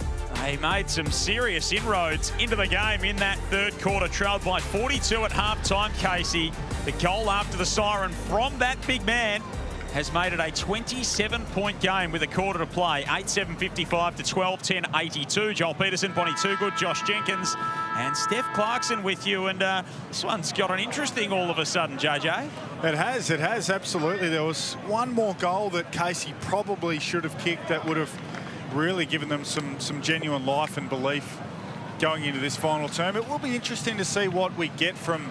Good to see Errol Goulden at the front of the huddle there. Yep, picked up a role, a match day role in the VFL group, which some of the young players would be absolutely loving having him around. I saw Dean Cox in the rooms at half-time as well. That says a lot about the group and the club, and gives some of these young guys fighting for a spot some great belief knowing that your senior coach is there. But I am interested to see what version of Sydney we get in this last quarter. Are they just wanting to link to the line and collect the 4 points, or can they extend and extend this lead? Before the final term begins, let's get down to Steph. Brett, great third quarter, 5 goals to 2 against the Breeze. Yeah, so we changed a couple of things up, just trying to combat Sydney's momentum and the way that they were playing their system and run forward. Seemed to have worked. We'll see if we can do it with the Breeze. You said you want to control the last 30 minutes of this game, regardless of whether you win it or get back into the contest a little bit more. How exciting are you to really get these young boys this experience of getting back into a hard-fought contest? Yeah, I suppose that's the thing. We just want to ride the momentum of actually how we're going so far and just keep it positive. So I thought our positivity sort of turned the corner that quarter. So if we want to do that for the last 30 minutes, then who knows? Good luck. Can't wait to see how it produces. Thanks, Steph. It's been a spirited comeback from them in this game. And they'll get an early opportunity here. Will the Demons going inside forward 50. Berry comes crashing out from full forward. Can't take it with him. And the ball bounces out wide. Turnover generated by Bergman. Puts it back inside the arc. An awkward one going back with the flight there. Not being able to hang on to it was Geddes. And they'll lock it inside forward 50. Will Casey. Might just be a few nervous Swans supporters out on the hill who thought they were in for a pretty comfy watch here in the second half, and might have been surprised by the way that Casey have forced their way back into the game. Noah Chamberlain trying to break off halfback. Clean socketed out of play, and that never stood a chance of staying in. We've all had them. He's just had a day where nothing's gone right for him. He has had the one great moment where he kicked the goal out of the air, but his other involvements in the game have been few and far between, and his direct opponent, Tom McDonald, has had 25 disposals. Make it 26 as he marks it right on cue. And then kicks inside forward 50 and kicks it straight to the biggest bloke on the ground in Pete Adams. The only spot maybe not to kick the football. Yes, yeah. Where the plus one was. At AFL level, the Swans have talked about playing flat out no matter what period of the game it is. Be interesting to see whether the VFL group can play with the same rage and same speed deep into this last quarter. Malice has been good. Gee, he floated that handball for an eternity to Cleary, who does in turn to Harrison. Got a chance to send it deep. Big fly from Ryan, couldn't hang on. And Tatoli put a bit too much curve on the kick. He goes out of bounds on the full. The Demons can bring it back into play. 82 plays 55. Number 55 in Bergman to bring it back in for Casey. Of course, his 4th season at North Melbourne last year. Got delisted at the end of the season. Tore his ACL on May the 2nd of last season. So a year and a day he is back playing at VFL level, which is great to see. The Demons go end to end. Berry chases after it. He's beaten to the ball by Harry Kyle. He shoots it across to Geddes. Exiting kick. Works out nicely for Warner. They continue just to mark and play on at all costs. Giacometti. Got options hitting up the ball now. McLean operating a little bit higher up the ground. Filippo. Low kick inside the arc. made it difficult for Malice. Made a decent fist of it in the end, the big man. Ryan operating down low for the Swans. He can't take it with him. Detoli's tackled. McDonald with another disposal. 27 for the D's premiership player. Strook for Casey. Straight down the middle. And he kicks it straight to Kai Gibbs. Just an end-to-end game to start this last quarter as well. Sydney will be happy to play this game. Particularly, the ground's really big at the moment. We've got players spread here, there and everywhere.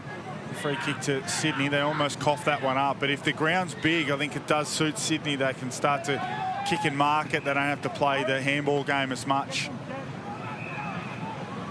As Steph noted, chatting to Rhett at three-quarter time, they did their work against the breeze in that term, Casey, so they've got the advantage of it here in the final term. McLean's getting busy now, involving himself in the game.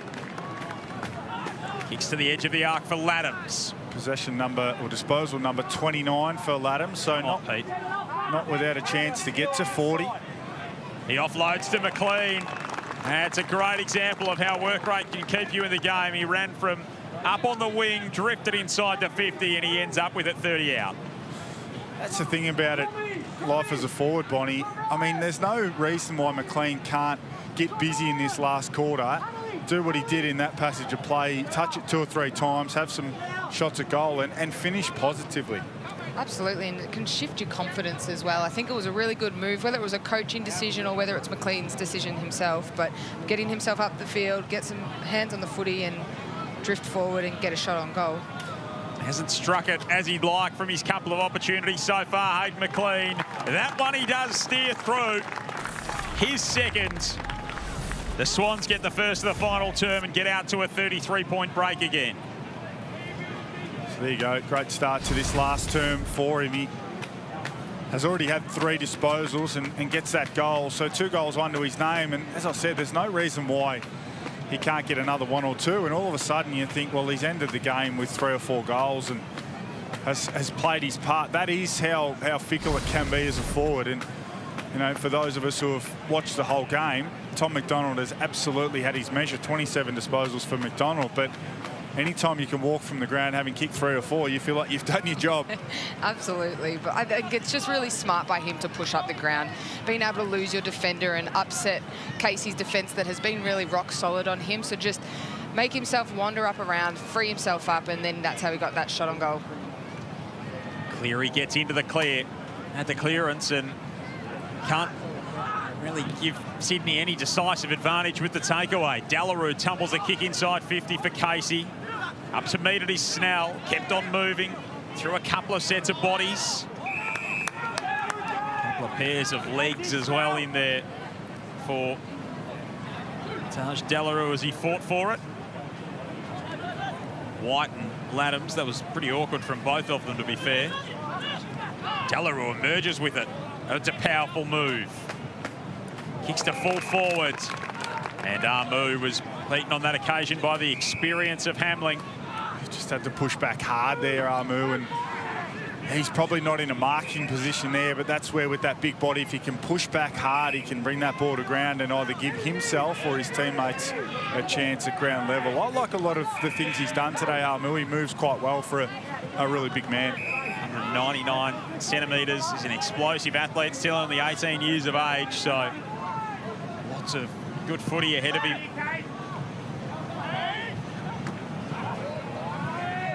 Hamling looking for Laddams. Berry read it nicely off their hands. Stroop kicks into space inside the forward 50. Kenfield ambles out after it and can't keep it alive.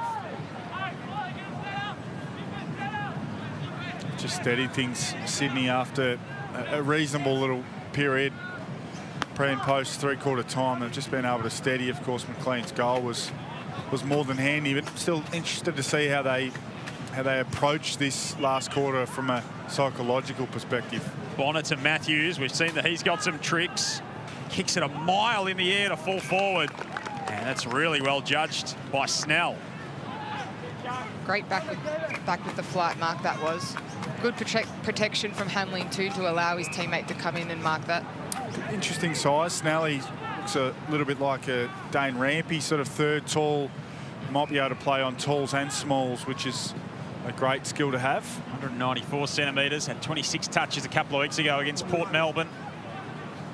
Just enjoying a good start to the season is Pat Snell, the 53rd pick at the 2023 draft for the Swans. Here's a chance for the Demons. It all opens up for them. And no luck on that occasion.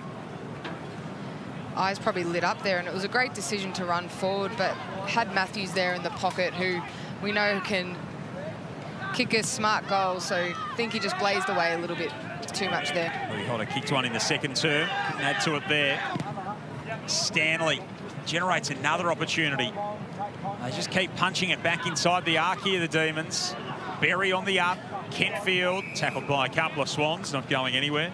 Just hear the Swans coaches and players on the boundary there talking about, let's go a little bit longer and take contests. You've got Pete Laddams, you've got Hayden McLean. Hamling just sort of wandered his way back in, took 3 bounces when he only needed to take 1, and then tried to pick one off back through the middle of the ground.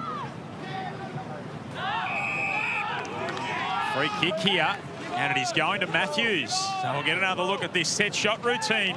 Josh? I can't wait. I'm keen to see the free kick as well, because there was some more than your usual amount of objecting by the opposition. So there might have been another little example of Matthews winning himself a free kick that was a 50-50, but I'm keen to see him go up on the toes, and I'll be very disappointed, in fact, if he doesn't do it. Here he goes. There he goes. Up on the toes to get him going. I love it. And he rolls in. So he's got 1 from the set shot, 1 from the crafty snap, looking for a third. He leaves it right. They're having their opportunities here in this final term. Having a bit of fun at the fact that he goes up on the toes. And you know, I had a goal kicking routine that I really disliked, but I believed in it so much that I had to do it to ensure that I was confident in kicking for goal. And that's what we were talking about, the need to have a routine that you just go to every single time, no matter what it involves. Great lesson out there for youngsters, and I mean, you see so many players that just don't, and you know it straight away. Young players come into the game and just think they just don't have that inbuilt clock and timing and routine. As Philippou launches for the mark, he is a very, very sore boy, is Jovan Philippou.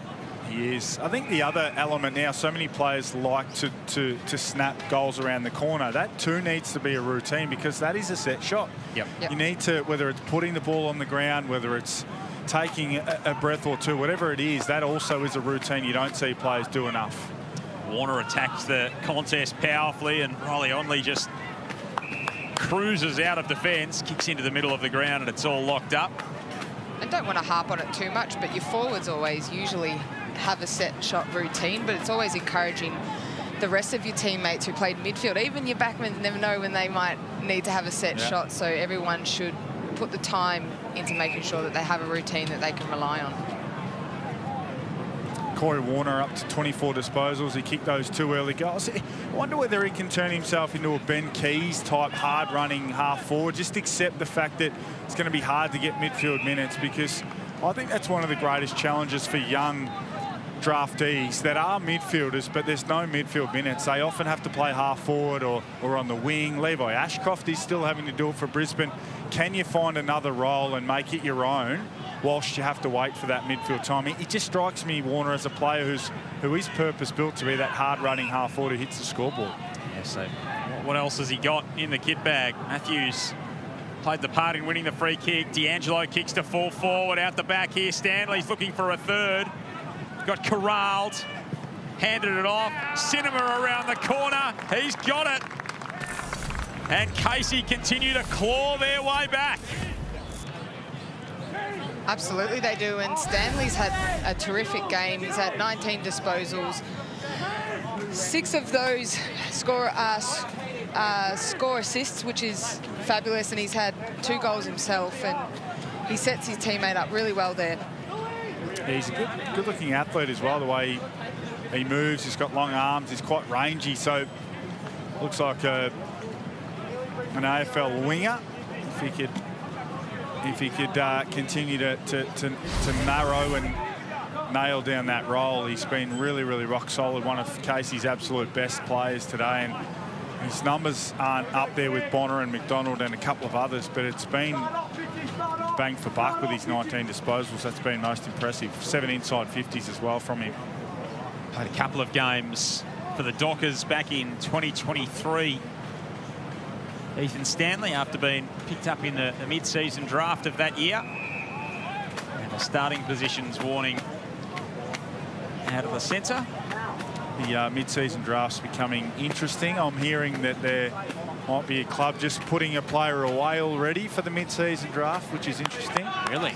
Yes. There you go. Saw, of course, a couple of weeks ago, Xavier Bammett from North Melbourne put his name up in lights. James Tarrant's been another one who's impressed so far. Plenty of VFL talent in the mix when the mid-season draft rolls around.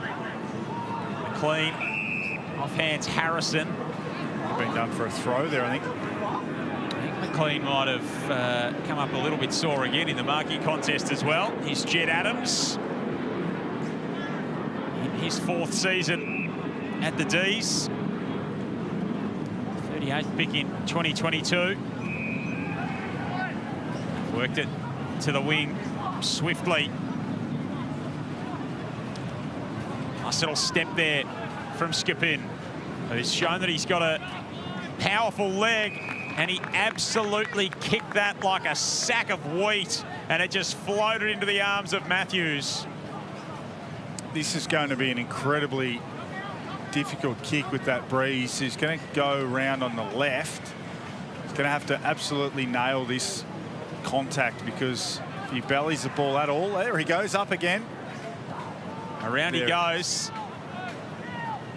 Hoisted high, and it gets there. He actually bellied that a little bit, didn't he? He's making an art form of doing the unorthodox today, Tom Matthews. He's got 3, and they've all been very different indeed. And he should have 4, because Berry pinched one from him. So he's had a really busy day at the office. And I mean, Hamling's unlucky there. Hamling's playing the percentages, thinking that's a drop punt that's going to the top of the goal square. It was a poor kick, and Matthews, and he didn't even know that. He knew straight away that he'd bellied the footy, but I thought the breeze would have made it more difficult. The breeze was actually the reason it was a goal in the end. If he'd cut it too shallow, then the breeze would have been difficult. But sometimes these things happen and you take it. And at you one see end the routine there on the snap. He went up on the toes again. All 171 centimetres of Tom Matthews. This is just over a 3-goal game. They have come back from 49 points down, the Demons. A long entry here. Hamling ruling the air. It's a game for Sydney where, you know, there's still 10 minutes or so to go, but these are games, Bonnie, where wins can feel like losses because you've taken the foot off the accelerator. Oh, that's a poor hand pass from Malice. Goes back and tried to fix his own mistake. Cleary pops it forward. Shipley, turnover. Cinema let in, dragged down by Laddams. Not a man you want to be caught by. Cleary off to the Tolley. He's a good user. That is no exception. And the Swans get the instant answer.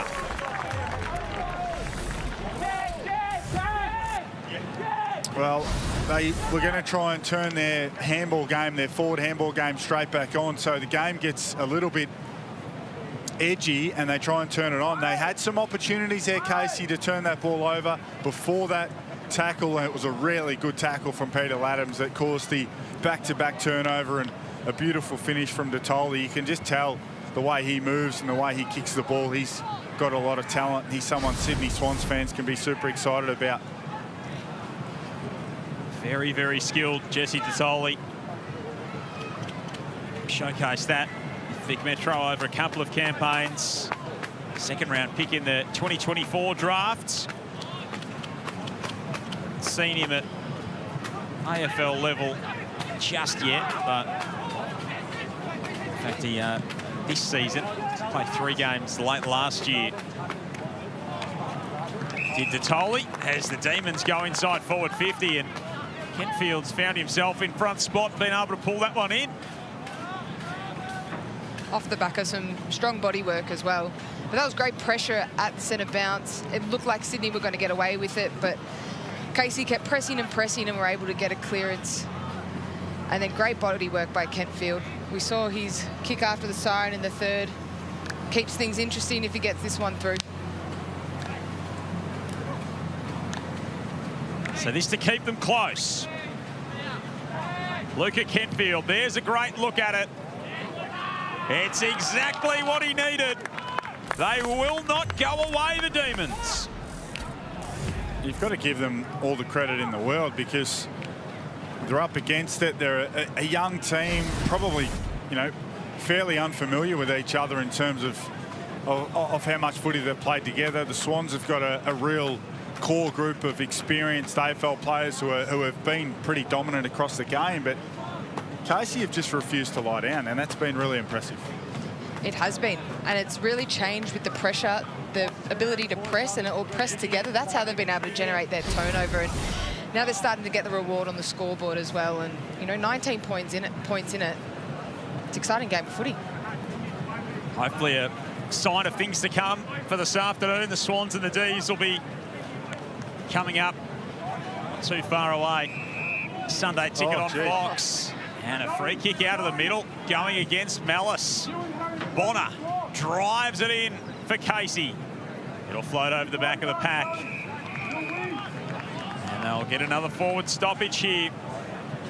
Will the Casey Demons? They've kicked 8 goals, 3 in this second half. The Swans with 4 goals, 4. Here's the situation in this fourth term is in terms of their territory. So domination in terms of inside 50s, and they've put it on the scoreboard as well.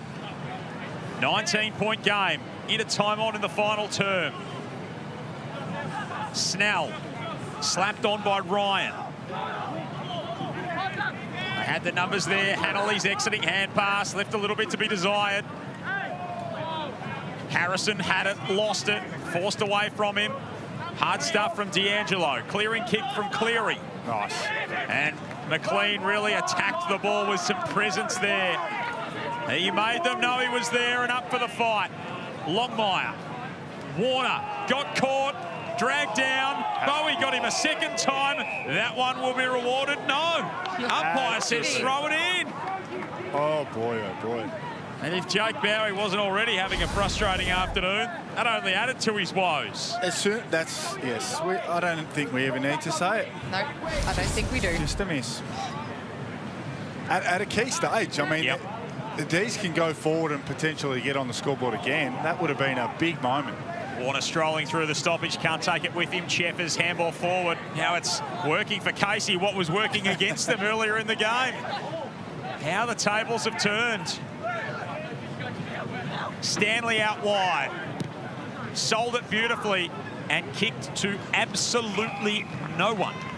It was only Joel Hamling back there. Just no representation in that dangerous spot.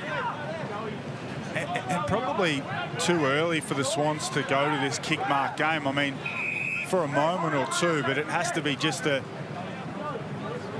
part-time thing. They can't be looking to kill 5, 6, 7 minutes in this last quarter. So they're still going to have to try and take the game on at the right stage. McLean lays a big, strong tackle to lock the footy up. On his Wakefield finds himself in a place that too many would want to be late in the game underneath big Hayden McLean. 2 goals for the big fella coming off his 5 last week. Free kick to Pete Laddams here. This will be 30th disposal for Pistol Pete. 30 and 8 clearances. He sends his long left foot kick up toward half forward. McLean imposed himself on that marking contest as the Demon down behind the play as well, which is maybe what McLean was gesturing for when he raised the arm. Look at Kentfield pick the footy up and then roll onto his right boot, put it straight off the instep and out of play. Got excited there, the big fella. He got a bit lucky with that ball landing in his lap, and he swung and rolled onto his right foot and just tried to overkick that footy. It was a real opportunity for him to hit the scoreboard once again and get what would have been his third goal, and a goal that would have absolutely had Casey back in it. Riley Onley, who's a bit worse for wear after the collision. Hopefully the 19-year-old's okay. Umpire flings it back in. Deep inside forward 50 for Casey, who have come with an almighty rush in this second half. 10 goals to 3 in the first half the way of Sydney. 8 goals to 4 the way of the Demons after half-time.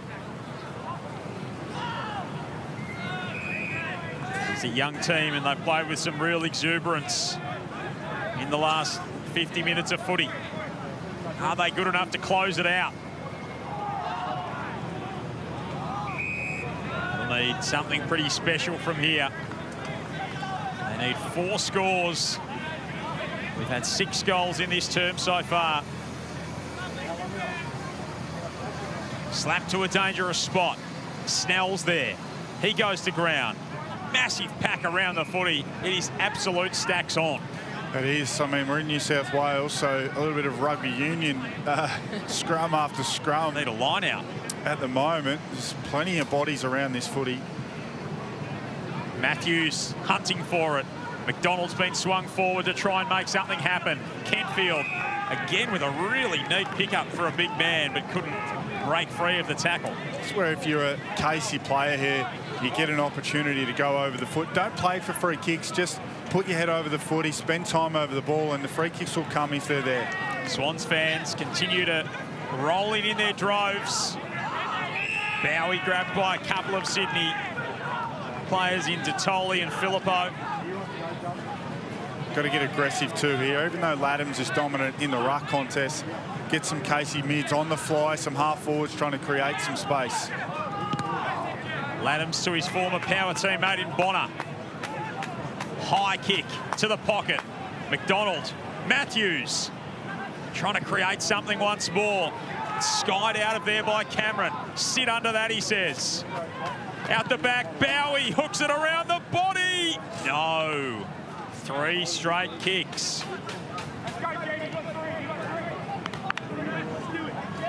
Hamlin just dawdles out of D50 again with a bounce. And a helicopter. And a shocking kick. No aerial representation really there. I mean, McLean was there, but that ball just landed in the wrong spot. Only shanked it inside the arc. Matthews at the back, goes upstairs. Just couldn't complete his work. He was first back there, almost running onto it though. Strook kept it alive. Matthews outside of the boot again. We've already seen it once. He can't strike a second time. He's not shy. 3 goals, 4 in this last term for Casey. Hamlin's got to go get the footy himself. There are about 500 fans behind the goals who you'd think could probably do him a solid. They've been absolutely peppering Casey. They've had 21 inside 50 to Sydney's 5. They have generated so many opportunities. McLean, that's an important mark at half-back. Yeah, and that's the mark that probably seals the deal. Now they can get some short uncontested marks. Even 1 or 2 more marks probably does the job for Sydney. So Casey have been brave and they've had some opportunity. They built the big lead, led by 49 late in the second term. That's a nice fly from Ryan, who's again been impressive. Sends it inside the 50 for the Swans, or right near the arc. McLean can't hold on to it. Adams is underneath it all. I've liked his work rate, McLean, in this last quarter. He's be forgiven for just saying today's not my day, but he's had 5 disposals and kicked a goal in this last quarter, taking 2 really big marks. Shipley had time to sit down there and shovel the footy up. It's like he was sitting on the hill, one of the Swans fans waiting to go into the SCG. Bonner left it behind. Geddes to Toley, meshes it nicely to Laddams, and now to Warner. Warner just poked it forward. He got caught betwixt and between a little bit, whether he wanted to take it on or just pop it to the top of the square.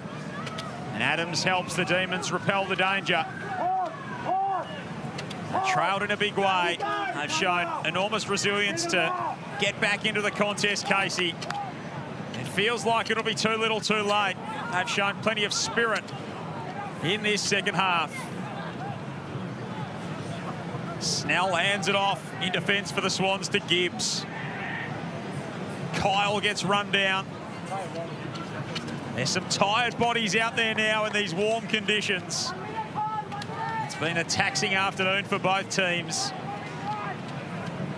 A little bit of injury concern out of it as well, with Filippo with the corky, Ricky Mentha going down with the leg injury in the first half as well. Just expect this to go as close to the boundary as possible. It is difficult, though, to land the ball where you want to because of the breeze. And it's a good mark from Chamberlain, who's shown his wares in this second half particularly. He's wanted to take the game on. Bonner's had it 36 times to lead all comers. Cleary 34.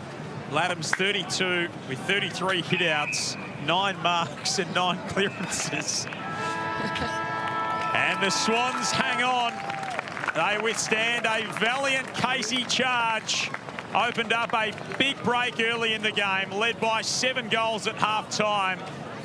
The young Demons came rushing back at them.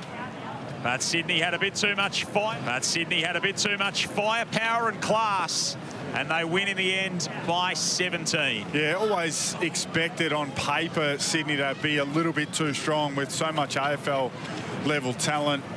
Laddams dominant in the ruck. That was always going to be an area of concern for the Swans. So all in all, you know, Cleary has 35, Laddams has 32, Warner 24 and 2. But Bonnie, Casey were very, very admirable. They can hold their heads high. A really young group, played the game out and fought the game out hard. They definitely did, and as I said in the call, they really were dominant in that last quarter. They were giving it absolutely everything. You could see the energy that they were playing with, and they can hold their heads up high and be pretty proud of that effort in the last quarter and taking the momentum away from Sydney, that's for sure. Loved the game of Stanley for Casey, 20 disposals, 8 inside 50s, took the 7 marks, kicked a couple of goals. Matthews is a live wire in the front half of the ground, kicked 3 goals too, could have easily been 4 goals too. So there's a lot to like about Casey, some of their listed and VFL listed players, and same to be said for Sydney. You can focus a lot on Cleary and Laddams and Warner and Hamling as well, but I liked the game of Geddes. I liked the game of Malice as well. A couple of smaller guys who have got plenty of speed, a couple of AFL traits among some of their VFL listed players.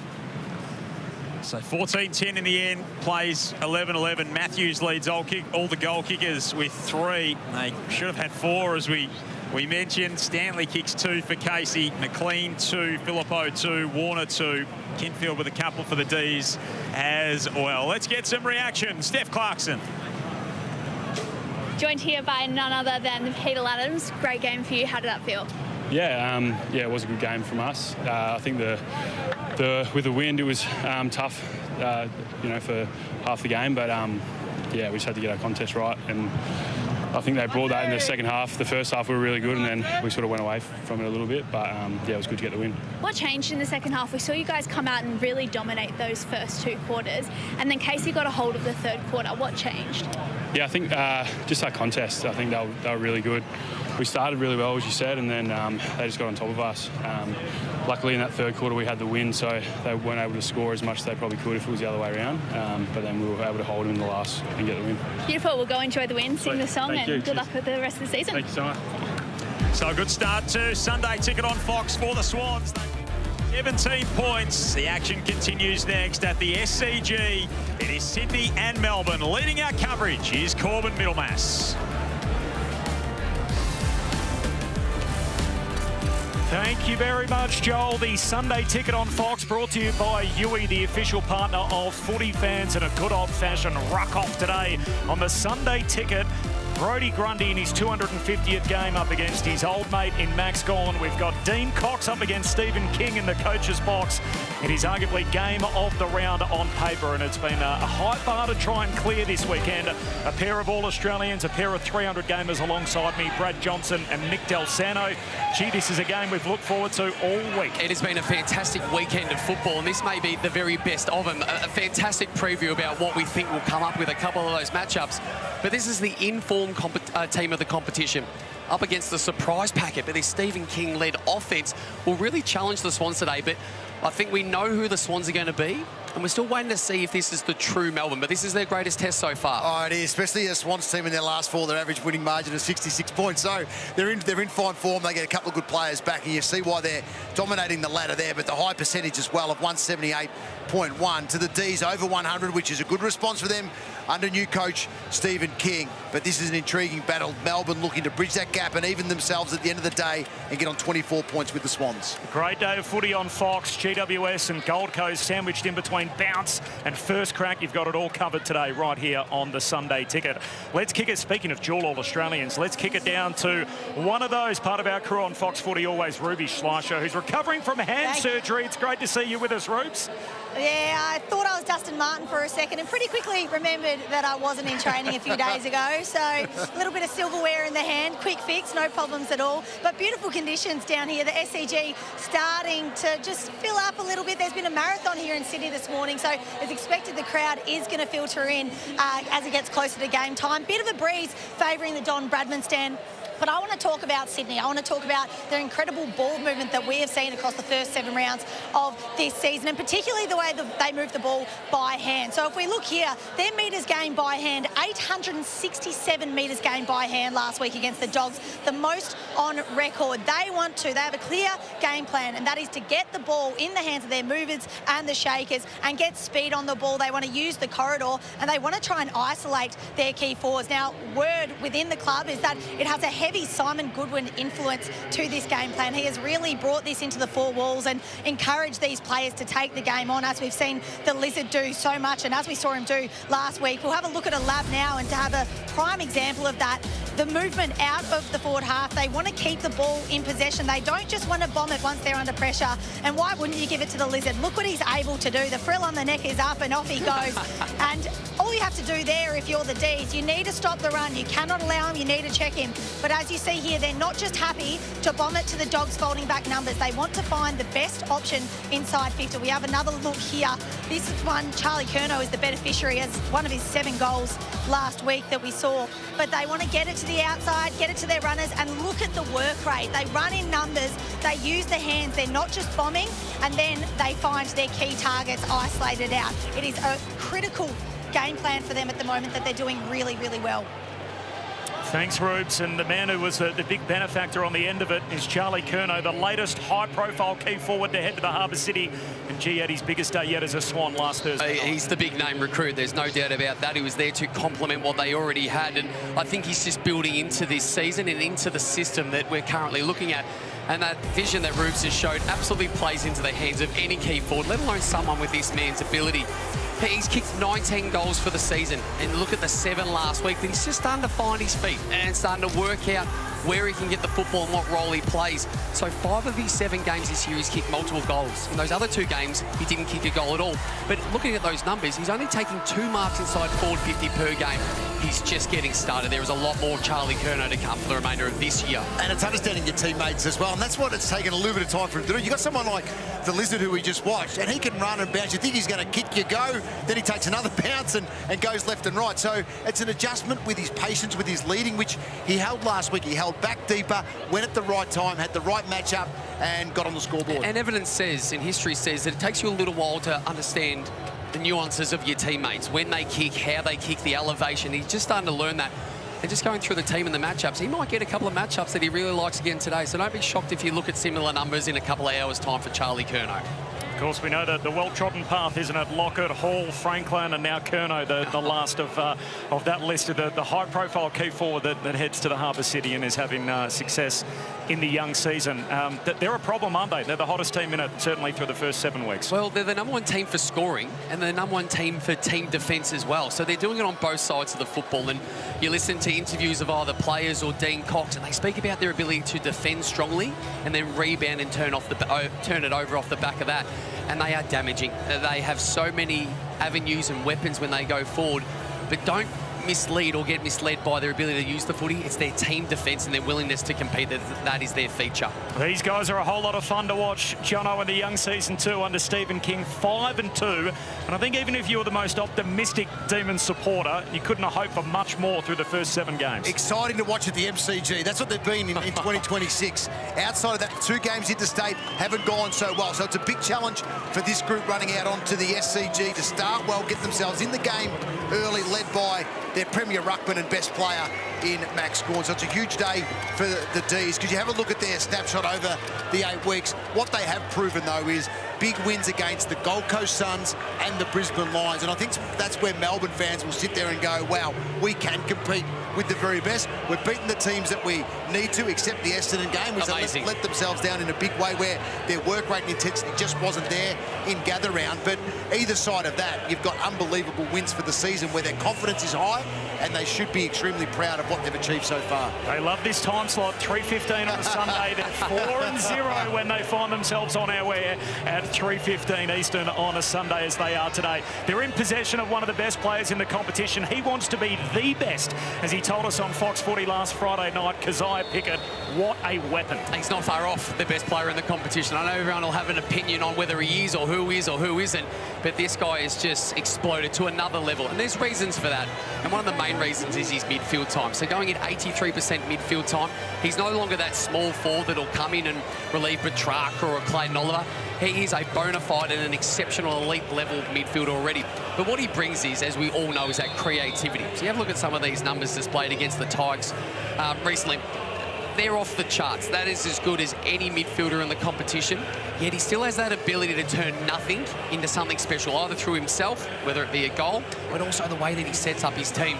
He is a delight. You come to watch the Ds play, you almost come single-handedly for this guy. And that jumper skin tight. There's no chance of tackling. He's roving to one of the best ruckmen that the game has ever seen, perhaps the best. And today he's got a fascinating battle with his old mate Brodie Grundy, who he's competed with for most of his career.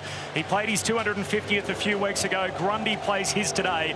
Naturally, he's our Chemist Warehouse player in focus. He should be, and this is going to be a fantastic matchup throughout the day as we have a look there. Ruck rating over the journey, and it edges out to be Max Gawn, only because you get one that did not qualify there for Grundy. Only played the 6 games in 2022, but overall Max Gawn's last 3 years in particular have been outstanding, and look how good this is. They even up in 2026, a small gap between them.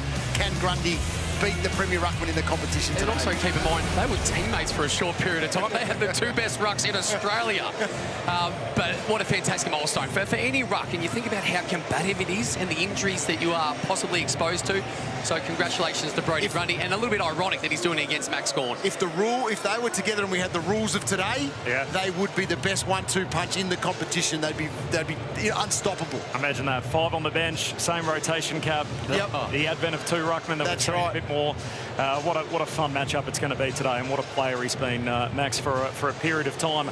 And we spoke to him last week, actually. He mentioned about how it'll be an interesting subplot in Brodie's career. At the time that he spent at Melbourne, that 1 year it didn't quite work in the transition from Collingwood to Sydney. We get to see them go at it head-to-head today. Like there's also a mutual respect between the two of them. I think they appreciate and they understand the craft so well, so they know what they do well, but they can also acknowledge each other for what they've been able to do. But what is also their point of difference? It's not just their ruck craft, it's the 4th on baller. And Max does it slightly different. Brodie Grundy just gets after that football. He just hunts. and Max a little bit more long down the line, a bit more of a clunker. So I want to see how those two, that particular matchup, or those two different styles go head-to-head today on a smaller field. Let's have a look at the Swans. They've made a couple of changes. They bring back arguably their best player, which is a real luxury. Here comes Isaac Heaney back into the Sydney team. Lewis Malikan returns. We saw Harry Cunningham running around earlier in the twos, and Tom McCartan's picked up a little knee niggle out of that win last week. And here come the Swans up the Paul Kelly race. Of course, the famous steps here at the SCG, and Brodie Grundy quite rightfully towards the front as he steps out for the 250th time on an AFL field. And what a player he's been, so many of them in the number 4. He started in number 35 at Collingwood all those years ago, and of course he's 1 year in number 6 at the Demons, but quite rightfully fills out the famed number 4 at the Swans. He's brilliant. He's a brilliant young man, and he plays a great game of footy as well, and I'm glad that his move to the Swans has turned out as positive as it has been. He's got back to his very best, and today we'll see some tricks in the centre bounce. I think watch both teams try and score from centre bounce today with the type of player that they have in there, but also the type of craft that we may see from the ruckman, in particular Grundy. He's a huge man, and that banner needed to be huge to fit the whole body size of Brodie Grundy on it. But once again, just congratulations, because the game is so hard and so physical. So to do it as a ruck, it feels almost impossible, but what a perfect way to play 250 today. One thing he's got over Max Gawn, he owns the head-to-head. So they've played against each other 11 times. It's Grundy 7-4 in those matchups over Max Gawn. Let's kick it downstairs. Ruby Schleicher has the coach of the Swans. Sure do. Dean Cox, thank you for joining us. Off the top, Brodie Grundy, 250 games. He was a bit sore coming into this game, but what an achievement. It is. He's a very special person. You know, I think to be able to have an impact on 3 clubs he's been at, and certainly ours since he's been here, it's been phenomenal. And he prepares well, he gives his all, and he's loved by every member of the Swans family. As a great ruckman yourself, you must be licking your lips at the matchup we're going to see today between Grundy and Gawn. Yeah, for sure. I think they're both of the informed ruckmen in the comp. They do it differently, but they're so valuable to their teams. And you welcome back Isaac Heaney as well, a big inclusion. Yeah, he is. He was touch and go last week, but good to have him back. He's been in great form, and he'll get back to that today. We saw the old fellas of the boys in at the club. We'll have a look at this vision. Are you hoping Heaney's letting them come off as easy as they are here if that rolls out? But his old man, shoes, if you don't mind, from the pocket. Talk us through that one. We have a bit of a golfing comp every week, and we had the families here this weekend, and the dads got out and showed us how to do it, which was great. Not too bad at all. Now, Cozzy Pickett, arguably the most dangerous player in the game at the moment. What do you have in place for him? How do you plan for him? You got to plan for him certainly around the middle of the ground, and what he does